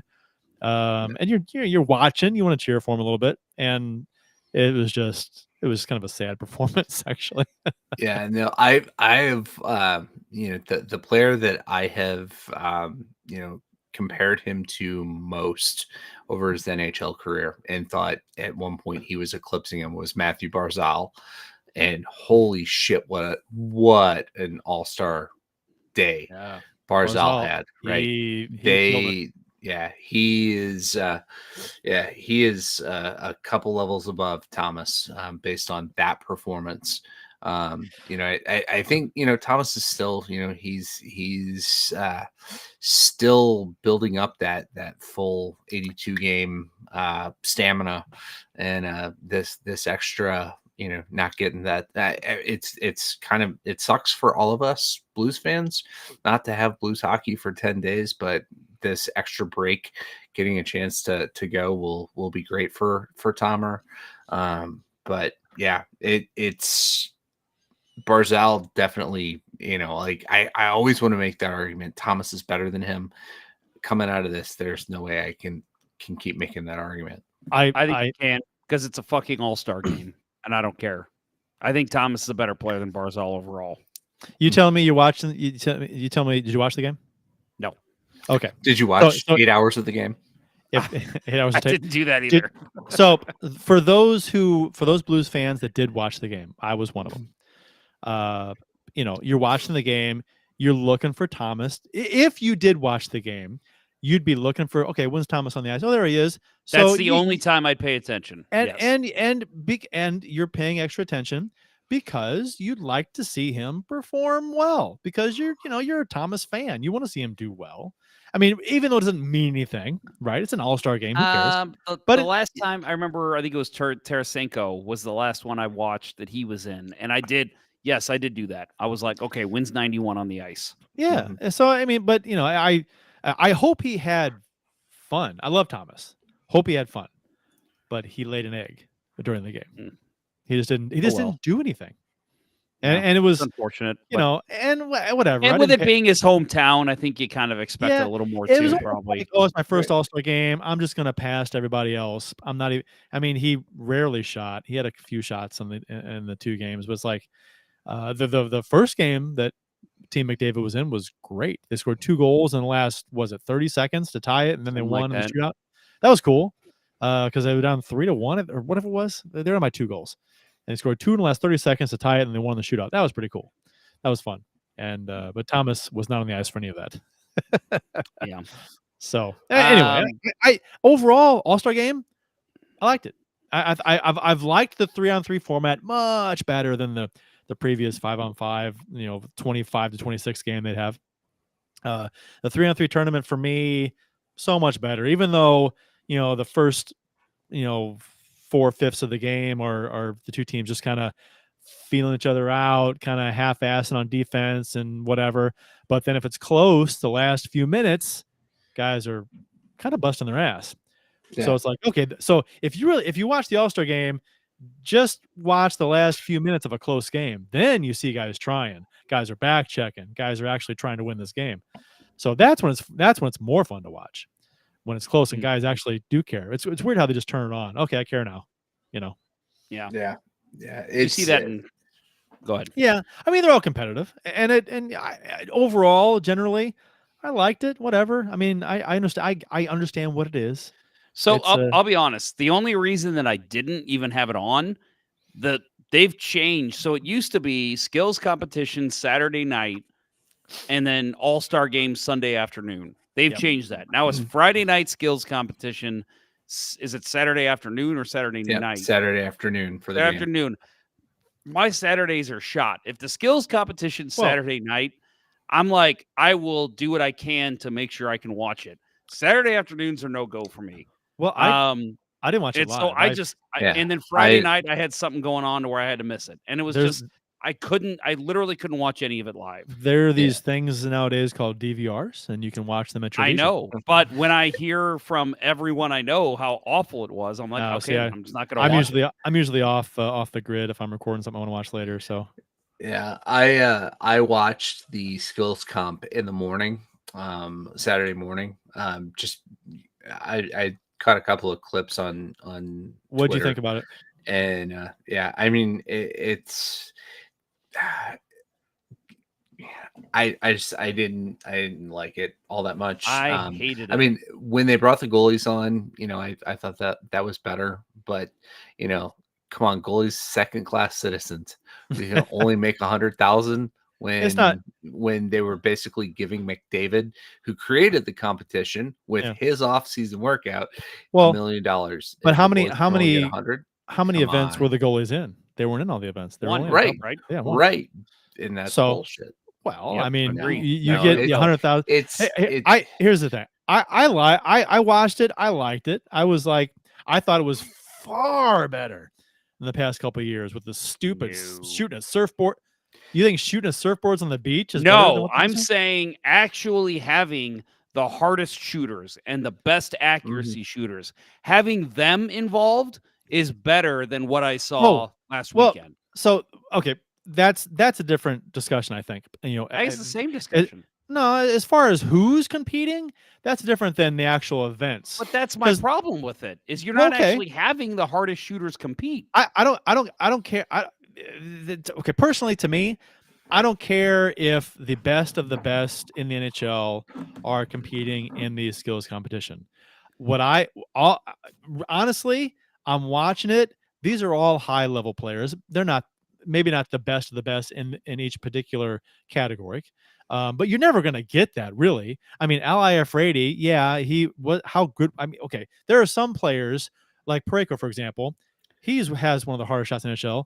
He's not gonna. He's not shooting, and it's only players who are voted in. So, and not necessarily the fastest skater or the hardest shot are in there anyway. But with that said, the players that are there, they're still very good players, and to me, it's just the competition between those players and who's going to win, who's fastest among those players, who's doing these events the best with those players. So I got into it a little bit in that respect. And I understand what you're saying. But I get it. That eliminates the whole idea of an all-star game. It's the best but of the it's always best. been that way. But it's never been the best got of the a best. select few of the best of the best. That's always been the case. But no, not in the skills competition. I'm saying sure, the fastest skater. No, How often does each team send their fastest skater? Wait, okay, that happened one time, and I actually really, really liked that. Yes, every team had their skills competition and sent. Well, that's fine. I think it was they didn't send their best. It was the top 5 in every category across the league. I like that. Gives the opportunity. It's more democratic. It gives opportunity to to the Murray Barons of the world. Second Murray Baron reference. Stop with the Murray Baron. Should Colton Parayko be in an NHL hardest shot competition? Yes. Has he ever been? If he wins the Blues competition, he should be right. And is better than. But my point is 26 other people. My point is that there are guys that might have a top 5 hardest shot in the NHL, that aren't going to be in the skills competition because they're just not right, but great players. okay, my point is more that the all-stars that are there, like, okay, let's talk about the passing competition because that's the easiest one to for us Blues fans to talk about. The passing competition. Robert Thomas should be top 5 players to be in that competition. Sure. But he's not even fucking dressed. He's not even playing. And so for was me, and it's was like it said we're not seeing the best but passers. I And understand, but look at how bad Barzal was at that. I understand you're not seeing the best of the best in the show, but you're probably not seeing even if other players there, it's probably not necessarily But what I'm saying is I want to see the best of the all-stars that are present, and we didn't see that. You're telling me that if they would have had everyone dressed, Robert Thomas and Sidney Crosby wouldn't be in the passing competition? That's what I want to see. Was it ever said if Thomas opted out? No, but I mean, right. I'm. I don't. But it you could have can't been. He didn't claim want to play. that wasn't the case. You can't claim that, like, well, they asked Thomas and he said no. We don't know, but I'm telling you, they said up against at the start, we're only going to have 12 players doing this. Yeah, I'm going to guarantee you, Robert Thomas was not one of them they asked. Well, you don't know. I don't know. He's not a name enough. I'm just saying. I don't. To me, I put that aside. I understand what you're saying. I would have loved to have seen Thomas in the passing drill because he is one of the best passers in the NHL. He absolutely should have been in it if you're trying to see who the best passer amongst the NHL All-Stars is. I get it. But for what it was, the 12 players, that competed, I just enjoyed the competition between those 12 players to see who was the best amongst those 12 players. I thought it was entertaining. I liked it. You mean I didn't among like that. the 11 that tried? Was it 11? Oh, yeah. The 11 that tried. Yeah. Yeah. Well, and that's another thing is that a guy like Kucherov who didn't give a fuck. Right. And he that one competition, he just coasted and just acted like he was put out and didn't want to do it because he fucked up early on it. It's like, you know what? You could have opted out. You could have said, nope, I'm not doing the skills competition at all. You can't make me. And they would have put somebody else in his spot. But no, he did it. And if you're going to do it, you're representing your team. You're representing your city. There's an obligation to go out there and put a good effort out. He didn't do any of that. And I thought that was embarrassing to him and the city and the team. I thought I was like, dude. But I'll say Lightning fans loved it. From what I saw, they thought it was hilarious. Really? Yeah, because of his personality. Because that's the way he acted after they won the cup. He was. They were asking him questions, and he was just like, "Oh, I don't give a shit," And people, that's what Lightning fans were saying. He might have been drunk for this competition. Well, that's the case. I thought it looked terrible, and they even made a comment on the broadcast that McDavid looked put off by it. He didn't care for it. My favorite part about it is, so again, like Bill, I didn't watch it live. Saturday night, I was just sitting around and I just flipped on NHL Network and I saw, they've got the skills competition starting. So I actually watched the start of it. They left out all of Kucherov's stuff. It would go to commercial and it'd come back and it'd be in the middle of a competition. And they'd be like, we already saw Nikita Kucherov do this. And I'm just like, oh, so you're not even going to show it. So the NHL was like, nope, we ain't even going to show it in replays. If you paid money to go see the All-Star game, the skills competition, and you saw a player turn in that kind of I don't give a fuck performance, that'd be annoying. I'd be like, come on, he got dude. booed. Oh, he should have. He did get booed, and he should have, because that's what? At least, I mean, I get, you see players who screw up during a drill, and they'll finish it, and they finish it in a way that they're not giving 100%, but they look kind of disgusted, and they're still trying a little bit. Kucherov was like, I don't know how to describe it. It was just like a lazy, just going through the motions. It had a really bad look. I didn't hate it. I'm not going to tell you that I'm not going to tell you that I loved it. I'm not going to defend what he did, but I'm just going to tell you I just didn't give a shit. I saw what he did and I laughed. I was like, okay, so he cares as much as I do about it. Well, I just thought if it would have been a Blues player, I'd have been embarrassed. I'd have been ashamed of him. I'd have been like that. I wouldn't have cared. You're representing your city, your team, but I guess you and I look at that differently. Well, okay, let me put it like this. If it was Robert Thomas, I think I would have cared because I would have been like, okay, dude, you're like kind of an unknown to the NHL still for some ungodly unknown reason. So I'd like to see you give it your all. But if it was like Jordan Binnington, I'd be like, yeah, good job, buddy. Like, that's funny. No, that's I think of all people, Bennington to half-ass something that would he's just a bring the villain. haters out of the. Oh yeah, Exactly. He's a villain. That's why. Yeah, but no, that's not why. I don't think you'd ever get Jordan Binnington into an NHL skills competition unless there was goalie fights. He Right? won He won wants that, and nobody will give it to him. Right? He won Fleury the- wanted to give it to him in the linesman. Well, he screws. won the goalie aspect of it in 20. So Yeah, he was that the goalie goal? Was that what he did? no, the saves, the breakaway. Oh, the saves he won. saves. That's Yeah. right. Yeah. But they didn't count it right. Remember? They were off, but he still won it, didn't he? I don't remember exactly what happened, but I remember being like, they didn't he should have. I think he allowed a goal, but they let him keep going. And they were I can't remember exactly what happened, but we talked about it on the show. I remember being like, they didn't count that right. But yeah, he won. That's all that matters. Anyway, Michael Bublé. That was my highlight of the All-Star weekend. I referenced it a ton in the open of the show tonight. His quote, and he said a couple funny things.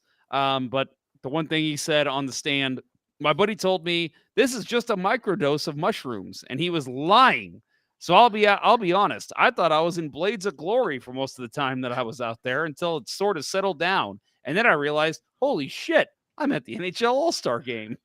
I think that's cool. So funny. That's cool. Will Arnett was interviewed and gave us kind of a similar like, oh my gosh, there's so many awesome players around here. He's in awe, and just seeing like a big a star like that, just in awe of like hockey players. This is kind of fun and neat. And it's like they're kids out there, just meeting these people. So that was kind of fun. I like that a lot. And I didn't mind. I loved the whole honorary coach, captain, whatever they were, on the bench. I thought Bieber being on the bench was kind of a Elton John joke, but with his huge ass coat, I thought, okay, whatever. But yeah, I mean, it was. I thought it was kind of neat. Yeah, but even Bieber was respectful of the game, right? Like, Sure, no, I get it. I get it. No, yeah, it was. He's a hockey guy. He loves hockey. I get it. But yeah, and one of the greatest things was that the Pro-Am game where Pronger plastered him. That's one of the greatest photos the last 15 years from hockey. That's the greatest photo in hockey since Orr getting tripped, scoring the cup winning goal. That's a good one. I will. I don't know if you guys saw that Bublé did say later on Instagram, somebody said you come down off those shrooms, and he was like, for 20 years, I've been making jokes like this. I don't know why people don't know that I was kidding. And I'm sorry. Sorry, Michael. I know you listen to the show. You're a big fan. I look at his eyes in that press conference. If you've ever seen someone on shrooms, I'm sorry. I think he was on shrooms. He had the look. Oh yeah, I think he was. I really do. And maybe in 10 years, if we're still doing this show, we will have a local shroom dispensary sponsoring us. I think the world needs to go towards that. Well, Michael Bublé seems a little more classy than Kucherov, so I don't know. Man. I don't think you go behind the microphone all. I think he's a guy who likes to party. Personally, shrooms versus vodka, right? I don't know. I heard the interview. I didn't think that. I just thought it was funny. I'm telling you, look at his eyes. So your pupils get extremely dilated, where you don't even see the color in your eyes. The camera was like 20 feet away from him. It's a fucking 4D camera, dude. Check it out. All right. Yes, Baked Beaver. And yes, I know for a fact this man is a professional. As a professional and expert opinion, he was tripping balls. I agree. I'm with you. Trust, he was high as fuck on something. Yeah, maybe it wasn't shrooms, but he was definitely on something. So, yeah, I'm with you, Beaver. I've never done shrooms in my life. Of course not, ever. I didn't do it within the past year. But yeah, you can tell. It was pretty obvious. Big Beaver tells you, Kurt, to challenge the play. I mean, I Skate didn't. was in the crease. I didn't analyze the interview. I saw it, and I didn't think anything of it. But okay. No, not worthy of an argument because I don't think you care that much. I mean, I didn't notice, so I don't know. Okay. Yeah. Next up for the Blues, Saturday at Buffalo at noon. And this is annoying. I hate this. I don't mind the afternoon games. The back-to-back afternoon games drive me crazy. I hate those because that just tells me, well, Saturday and Sunday, you ain't doing shit. You're going to be sitting on your couch watching the Blues. Jesus. I didn't realize that. Saturday at noon, Sunday. Saturday, Montreal, Buffalo noon. Montreal Sunday at always Montreal at noon. plays Super Bowl Sunday. Right? That's the thing. And I guess this is the first year that the Blues are getting that game. So Yep. Why? Yeah, it's why always was the Canadian teams always play the afternoon of Super Bowl. yeah, but they always go to the one like super schwanky steak place to watch the Super Bowl, and it's a huge party. But why does the Baked Beaver always say Kurt challenged the play when that discussion, that argument we had, the debate we had, you were the one to challenge the play. I was the one saying, no, don't challenge that play. I don't know. I think he's just I think he's got it backwards. clearly Baked Beaver is on shrooms right now. Okay? Clearly, because it's backwards. He's baked. You were the one that wanted to challenge that play. He's Bublé's supplier. Yeah. The baked Bublé is what he should change his name to. So again, Saturday at Buffalo at noon, Sunday at Montreal at noon, and then Tuesday at Toronto at 6:00 St. Louis time. So yes, that is the Northeast swing. I believe they come home on Thursday. I don't have that on my notes, but I do know they play on Thursday. I think they're coming home. The Northeast Road Stand. Yes, the road stand, of course. The road stand. So pull the Ken Morris last question up in the make that front and center. Got it. Yep. Bill Day, if you could only add one more goalie jersey to your collection, who would it be? Like, can Kurt and I guess first? One more ever. One more ever. I will let you guys take a guess. All right. Okay. So you've got. Okay. Oh, I know who it is. I know who it is. Oh boy. You really? Can I say? Oh, yeah. Okay.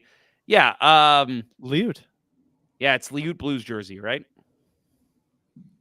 So, I will go one beyond that. So that is actually on order already. So I count it as in the Inventory. In the inventory. So the one after that. Okay. Pelle Lindbergh 31 Flyers jersey. That's a good one. Okay. Home or away? The white. Nice. The home the old of the era. Old homes. Yeah. Nice. I respect that. The home of the era. Yeah. Yeah, okay. Baked Beaver makes a good point here. He says, I'm yelling because you should have challenged. Me and Ponder agreed we would have. No, you're both actually that shit crazy. I don't even remember what the play was, but you're wrong, Kurt. Fuck you. I'm not going to get into it again. I'm right. I don't even remember. I am so right. It's not even funny. You're wrong. Fuck you. What do you know? I'm not going to debate you, Jerry. Not going to debate. Yeah. Not getting sucked back into this. Only to just prove I'm right again. I've already done it. No, you're wrong. Whatever it was about, you were wrong. Rapid fire tidbits from around the NHL. Something happened to, it was very unfortunate to Mikhail Sergachev. He had a bad injury. So Sergachev skated toward Alexis Lafreniere from the New York Rangers midway through the second period, and the Rangers forward reverse hit him. Sergachev's leg bent as he fell to the ice, and he immediately let out a scream of pain. Officials blew the play dead, and Tampa Bay players quickly gathered around their teammate. He remained crumpled on the ice for multiple minutes. The play took place near photographers who Tampa Bay's Eric Cernak tried to wave away with Sergachev down. His ankle looked broken. It was pretty nasty. Just a really nasty play. real quick here on the reverse hit, the idea of the reverse hit. Have we ever talked about the idea that the reverse hit could be interference? Mm-hmm. I Have we don't think discussed we that talked before? about it, but it Because totally could be. that's a discussion that you could have in a debate as far as because you're hitting a guy. I haven't even who's not thought the puck. about that. And yeah, a lot of times the player that is doing the reverse hitting, the puck is gone too. So it's like, yeah, he's like, you could say he's over bracing for the hit, but he's actually dishing out a hit. So yeah, I mean, I'd like to have a discussion sometime about whether that's interference or not. That's a Yeah, I should think get a Steen got called once or twice for interference using it. during we his should career. get an NHL ref on here, a former NHL ref that's not from St. Louis, because I don't like that guy. Yeah, one that didn't have to retire in disgrace. Yes. Who could that be? Let's find Carrie Fraser. Let's bring on the hair.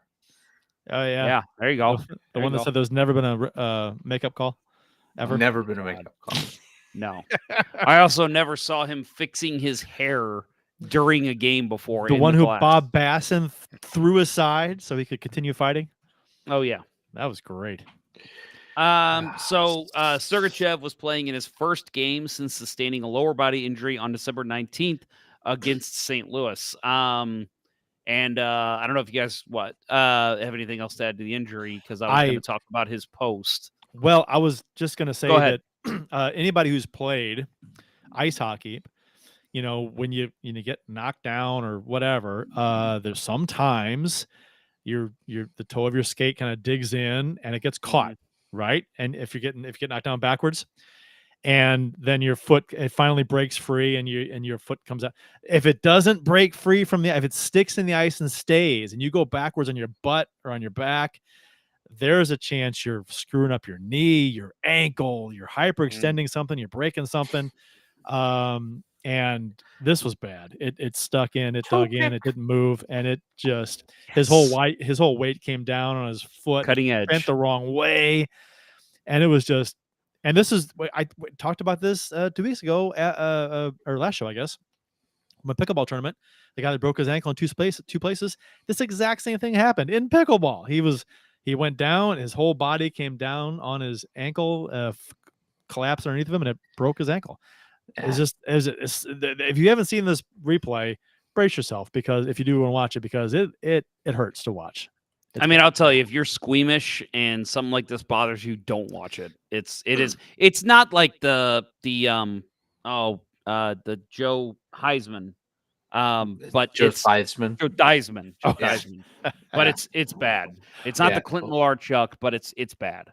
The Curtis Foster femur injury. Have you seen that's the Tony Kukoc? Tony Kukoc, the Bengals lineman in the Super Bowl. Look that up. He breaks his leg, and as he's kind of rolling around, it's flopping in the air. Yeah. It's gross. I do remember that one. Yeah, that one's bad. Yeah, it was a Bengals. This isn't that, but it's still not good. Yeah, it's not. But you know what? When it does kind of, when the skate does kind of free itself from the ice, the way it jerks back, you can tell it's broke. The ankle it's like a spring. It's like a spring. It just shoots moves back weird. out. Yeah. It's God. And I'll say, man, you talk about that. Anyone who's done that, but I don't know if you've had that situation. It's scary. But it's scary. I've had a situation where I've gone into the boards and me and a guy collided, and I could feel as I'm falling backwards, my skate is stuck. And it's like time slows down, and you're just thinking, oh my God, I just got to get my skate loose. Like, just get your fucking skate loose. Yep. And luckily every time I've been able to kick my leg and it'll kick loose. But yeah, for usually Sergachev, it does. Unfortunately, he couldn't do it. Yeah, usually it does, but every once in a while, it doesn't. Yeah, and this was one of those situations, and it's just unfortunate. I mean, the dude just came back from an injury from December, and he goes right back on and he had to be stretchered off. It was not good. Yeah, I had this game on, and I was doing other stuff, and I came back into the kitchen when it was on. And all of a sudden, they're stretchering him off. I'm like, oh, what the hell happened? Yeah. Yep. That's actually kind of what happened to me with not to change subject here, but Jay Bomeister. I literally went to the bathroom and the Blues were up 1-0, I think, at that time. Barbashev, I don't know why I remember that, but I think Barbashev had the goal. And I was like, all right, it was one of those things. I'm like, I can't wait. I'm just going to go pee real quick. And I went, came back out, and I'm like, why the fuck has the game stopped? Why are they all hovered around the Blues bench? And it was like the announcers weren't talking because Pang and Kelly were so freaked out. And I'm like, what is happening? Yeah. And then I just jumped on Twitter and I'm like, whoa. You watch Dunn, and Dunn is freaked out. Yep. He was right there. And I was on the treadmill. I was watching the game on DVR, as I do a lot. And Amy had texted me and said, are you watching the Blues game? Oh my God, something bad just happened. Yeah. And I was like, no. I mean, I was, but I'm like, no, I'm watch on delay. And I always get mad at people when they like give something away when I'm watching DVR. And I said, no, but thanks. Now I'm like waiting for something to happen. Yeah. And then it happens. I'm like, oh fuck. I was not expecting that.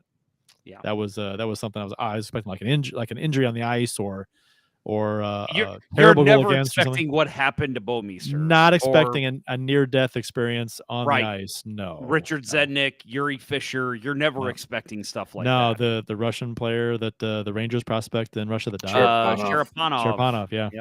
Yep. Well, anyway, so Sergachev, after this game, I think it was that night, he posted, oh man, why me? Why now? After all the games missed, coming back and getting injured again, feels unfair, feels terrible.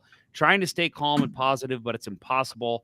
After doing everything right, I get this. The universe is unpredictable, I guess, and has its own plans, but fuck the universe, man. I know I'll come back stronger, and I know I'll play better than before, but it's tough right now, and it's going to be tough tomorrow. We all fight our own battles, and this is mine. I'll win, always do.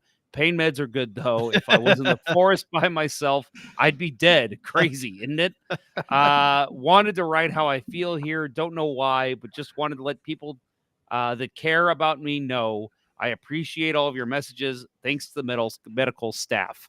My thoughts here. One, he was high from the medical, all the shit they got him on. The pain meds. And two, I love just his candor here. I love him just going on social media and posting exactly what is in his head. And it just goes to show like that these guys, again, we think of these guys as warriors. We think of them as not people. You read this and it's like, again, I know I'm a fucking stupid men's league player, but like when I knew I was going to be out for 4 months, well, I didn't think it was going to be 4 months. When I knew I was going to be out with my latest injury, I was like, why me? What the fuck? What is happening? I'm not that old. Why does this keep happening to me? And so I could relate so hard to this. And it's just this poor guy, like you're just like, God damn it, poor Sergachev. That just sucks. His comment about him being in the forest, if he was in the forest by himself, he'd be dead. That was like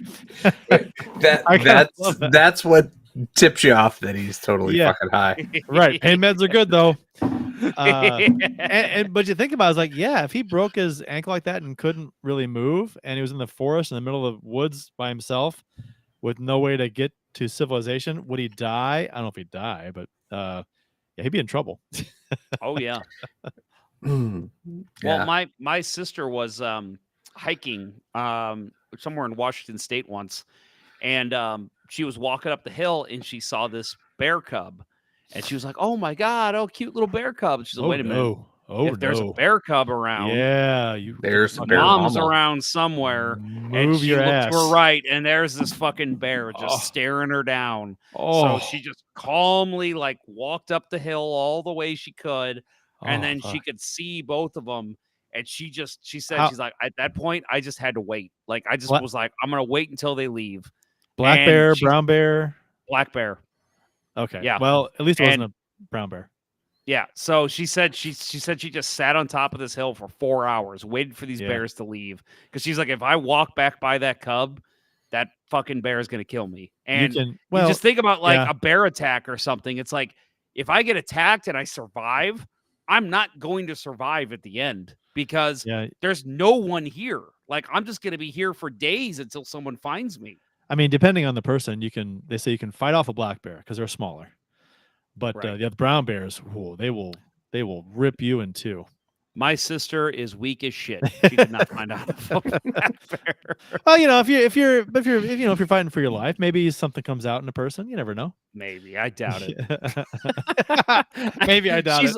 She's 4 years older than me, and I could take her when I was 10. I don't think black bears are as aggressive either. So there's that. Well, they might be a little bit when you're close to their cub. Possibly, probably. You're right. You're probably right. But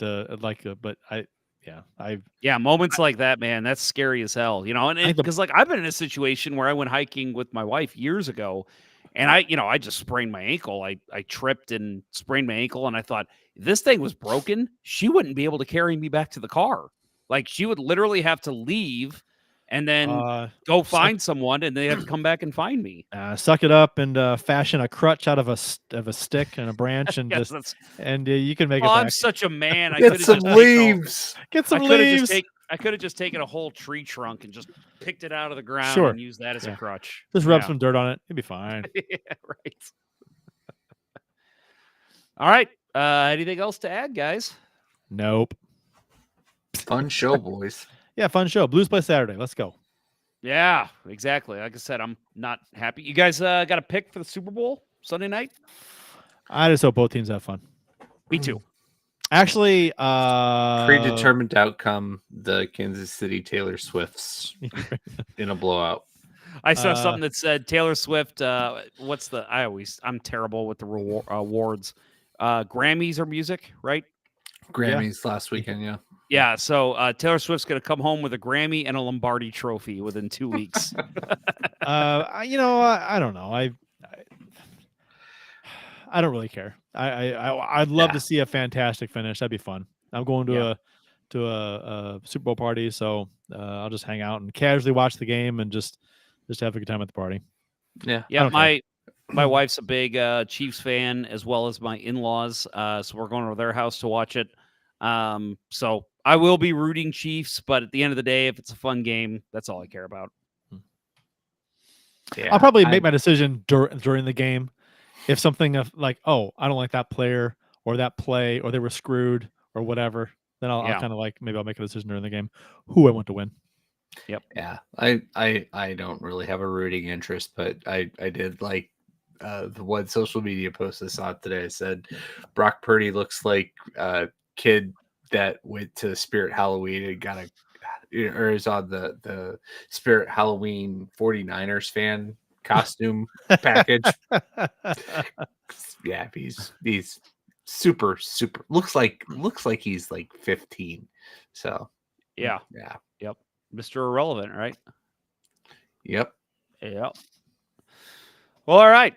Well, you guys enjoy your Super Bowls. Bill, you do anything fun for the Super Bowl? There is an outside chance that I wind up at that same Super Bowl party. Oh yeah, that Kurt is show up. To. Let's go. We're still waiting on word if we're hosting anyone here. So I'll find that out tomorrow. But other than that, I haven't gone to a Super Bowl party in probably 25 years. So. If this one's anything like the others that Marcus hosted, people are interested in the game, but there's a lot of people that are just talking in the background in the kitchen, and it's just how it goes. Right. So my last one was the last Super Bowl party I went to was when my team won, the Green Bay Packers in 2010. That was the last one I went to, and so I'm like, I guess if I go to another one, maybe the Packers will be in it and they'll win. Actually, I think the last one that I went to was when the Rams won. Oh, nice. Okay. Yeah. Do you think anyone in this country would be against having the Super Bowl on a Saturday? No. Although, actually, you know what? I actually do think yes, because I have seen people in that argument say it's a Sunday game. They got to play on Sunday. And I'm just like, who fucking cares? What do you mean it's a Sunday game? Because they always play on Sundays. And I think there are still a lot of people that's the majority. who really believe a lot of playoff games are on Saturdays. Yeah, But but the majority of games are on Sundays, is their point. And I agree with you. I think There that are is completely plenty stupid. of games on Saturdays, Thursdays, Mondays. there are a lot of people especially that playoff games. still really believe that the Monday after should be a federal holiday, and I think there are a lot of deluded people, and a federal holiday is weird. Just Yeah, move I'd it to a rather it just Saturday. be Saturday. Yeah, Make it Saturday, an all-day party. Why not? No Just- kidding, right? Right. That should be it. Just like voting should also be on a Saturday or Sunday. Yes, or I agree with that. it would make a lot more sense to have voting day be a holiday. To be honest, Correct. That's crazy. But that will never pass because of political reasons that we won't Right. get into. Right. Yeah. Speaking Some of people political, don't want a lot of people to vote. Last thing that I'll say, because I forgot to mention this. I was watching, Bill, I don't know if you saw it, because I know you were watching the same game as me. I was watching the Flames and New Jersey Devils earlier. I saw a guy, it was about 4 rows off the ice. It was in New Jersey. He was wearing a Devils jersey, number 24, with Trump on the back. Listen, Jesus. I'm not, if you're a Trump supporter, I'm not giving you shit, because I'm just saying, any presidential candidate on your hockey jersey, what the fuck are you doing? That is the weirdest shit. I mean, it's probably Chinese knockoff, right? Right. If you're Maybe. not Which would wearing, fit the bill for a Trump jersey, right? if Yeah, you've got right. 24 on your jersey in New Jersey and it's not Lyle Odeline, shame on you. I want to battle you on that. Are you sure he wasn't 25? Ooh, I am pretty. you're thinking of Sean certain. Podine, Jeff. He didn't play for the Jersey? Devils, though. No, I'm talking the Blues. 25 for the Blues. Wasn't he 25? Or is that Rayom? Rayom was 25. No, Podine was no, 25 you're too, right. right? He was Yeah, he 25. was. Yeah, but we're They're not both talking 25. about the Blues. We're talking about the Devils. I know. The I'm thinking Devils maybe are just 25 thinking for the Podine, Devils. Odeline. You're right. A 25 You're right, for Phil. the Devils, Valeri Zelepukin. Yes. Yes. Yes. Yes. Wow. Take me on a puck doku any day. These Oh, names. man. That's You're awesome. right, though. 24 for Lyle Line. I just looked it up. Good You know, call. I should have never questioned you. Should just You have a should show where we just rattle off vintage names, blasts from the past. Yeah. Because I could put this show on in the background, or any show where they're just every 30 seconds or so talk. They bring up Byron Dafoe or Odeline or whoever. You know Just what the- would be fun is if over the summer Podine. we did that.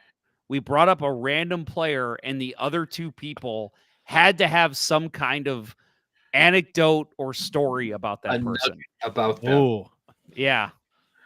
That Or- would be interesting. yeah. That yeah.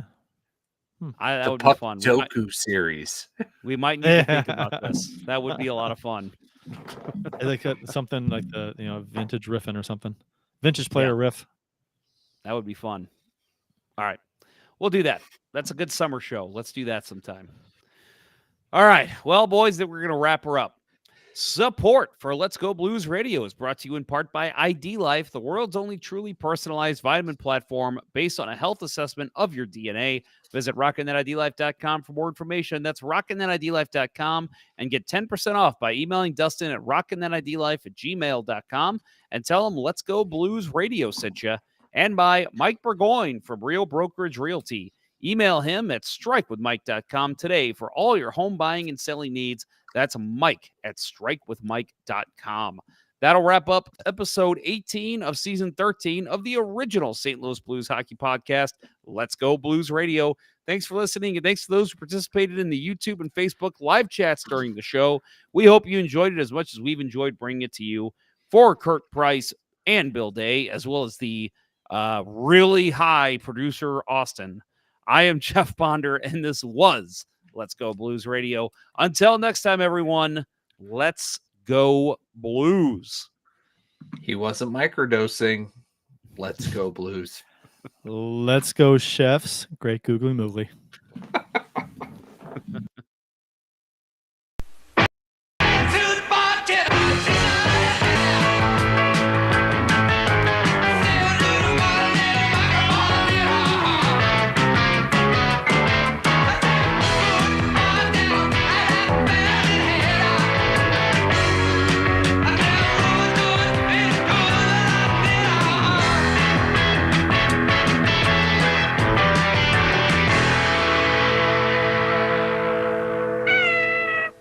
Sit, Ubu, sit. Good dog.